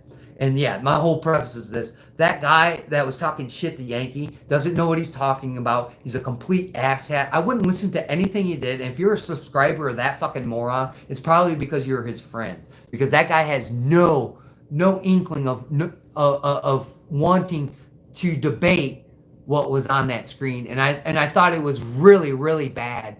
And poor judgment, very poor character when you call somebody out for their sexuality and who they love in life. Look, dude, what I've learned throughout my life, and especially being around massive violent casualties in my life, is life is short. Love who you want to love. do what you want to do, have some fun, but don't forget, there's also consequences and rewards for the actions and the decisions that we make in life, like I tell my kids. I tell especially my son that was running around in this fucking chat earlier, dude.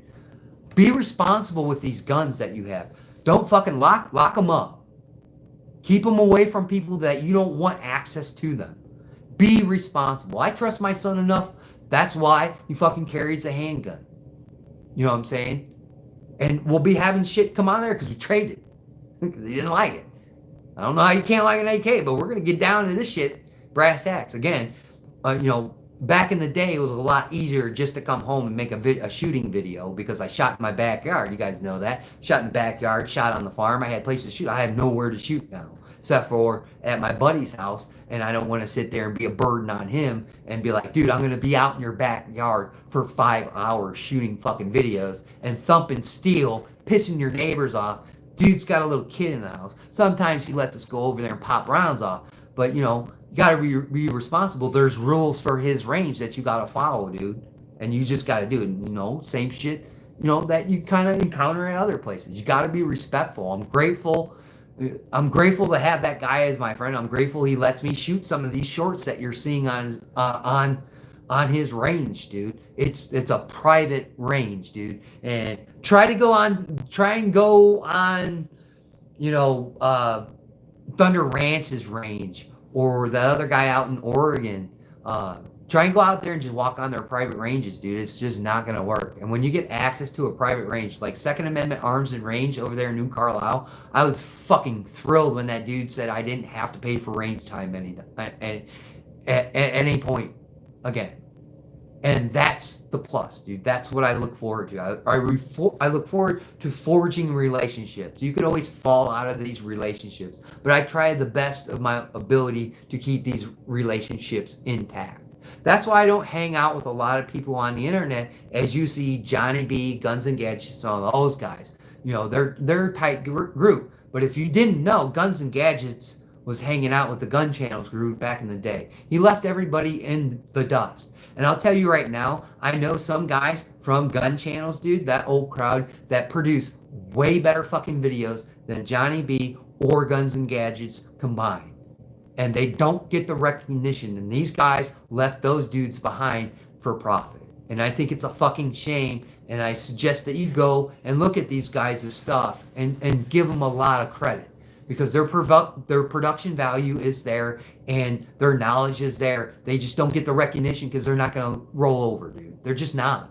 And that's what I appreciate about these guys. And you know what?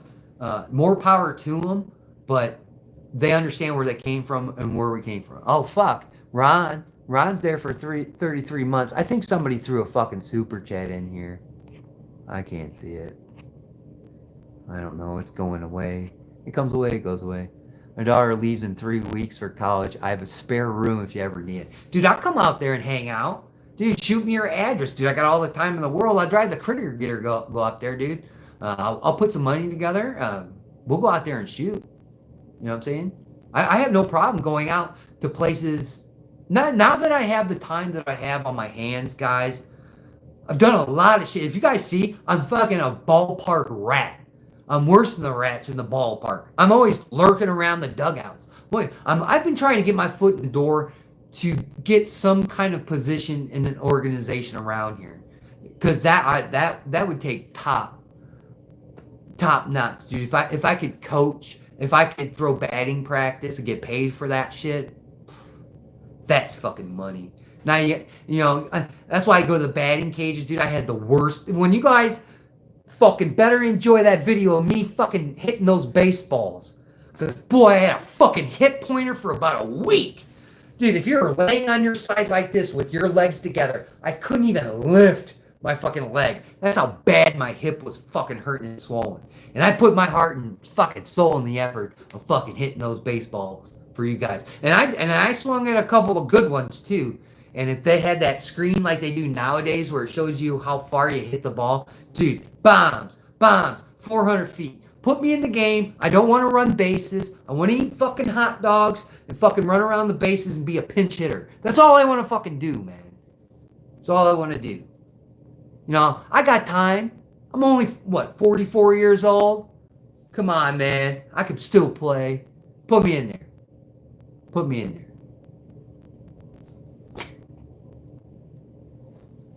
Ron's been a member for 33 months?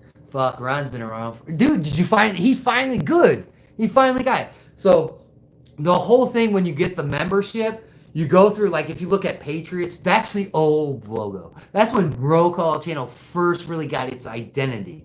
If you look in that photo and you find the spot in that logo that's wrong, I might do a giveaway. But anyways, as you go through your months, you progress and you get these little fucking icons. And the last one is me on a horse. Thank you, Dion Foss, for that little fucking meme.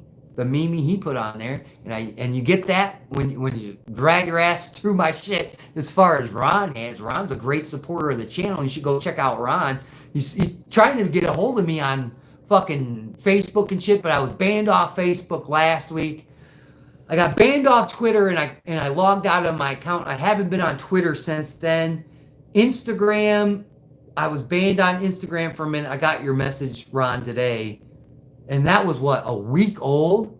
Dude, I get banned off this shit. This isn't some of these platforms that say that it's free speech. It's not, dude. It's just not. If somebody can come on to my shit and call me a baby killer and a weirdo and shit, and I report their comment and it says it's perfectly fine, and I call somebody a fucking dicktard and I get fucking banned for a week on it, dude, I think that's wrong. I think it's fucking wrong. But yeah, dude, I've been banned off all these platforms. Dude, that's why TikTok slowed down. I got so many fucking violations from TikTok. Like I said, the fucking dog video. There's a dog in a mud puddle. I said, that's going to be one dirty damn dog. And they're like, that violates community guidelines. I'm like, fuck you. It's a dog in a mud pit. There you go. Yeah, dude. Yeah, dude. If you got links to your guys' channel, throw your links down here. If you make content, I don't care. The more the merrier. Like I said, dude, looking at that chat Yankee was on and that fat dude that was on there, that's going to push people away from the gun community. There's a lot of gay people that I know that are gun owners, and there's a lot of prominent people that you may know that are higher on the fucking top or on the fucking ivory tower of gun stuff that are gay, dude. And bashing somebody for who they love and for adopting kids is fucking abhorrent and gross, in my opinion. And dude, go look at Yankee's comment section there on that video he just put up today, dude. Go look at my comment. I'm the first one that commented on there, and he's like, you beat me to it. Exactly, dude. The more and more we shit on people for dumb stuff, the more we move them away. The more we move them away, the more they don't want to be a part of this, the more they don't want to be a part of the conversation. The more the merrier, in my opinion. Just a dog living its best life. And he fucking loved it. He dug that fucking hole and it rained. And the owner was like, about to open door. Don't you go in that mud hole. I know you fucking dug that thing. Open that door. Foo. Beeline. Dude. Like crypto. Into the hole. Dude, that dog was fucking filthy. I'd hate to clean that fucking dog. He probably had it in every little crevasse of a wrinkle on his face. It was a Frenchie.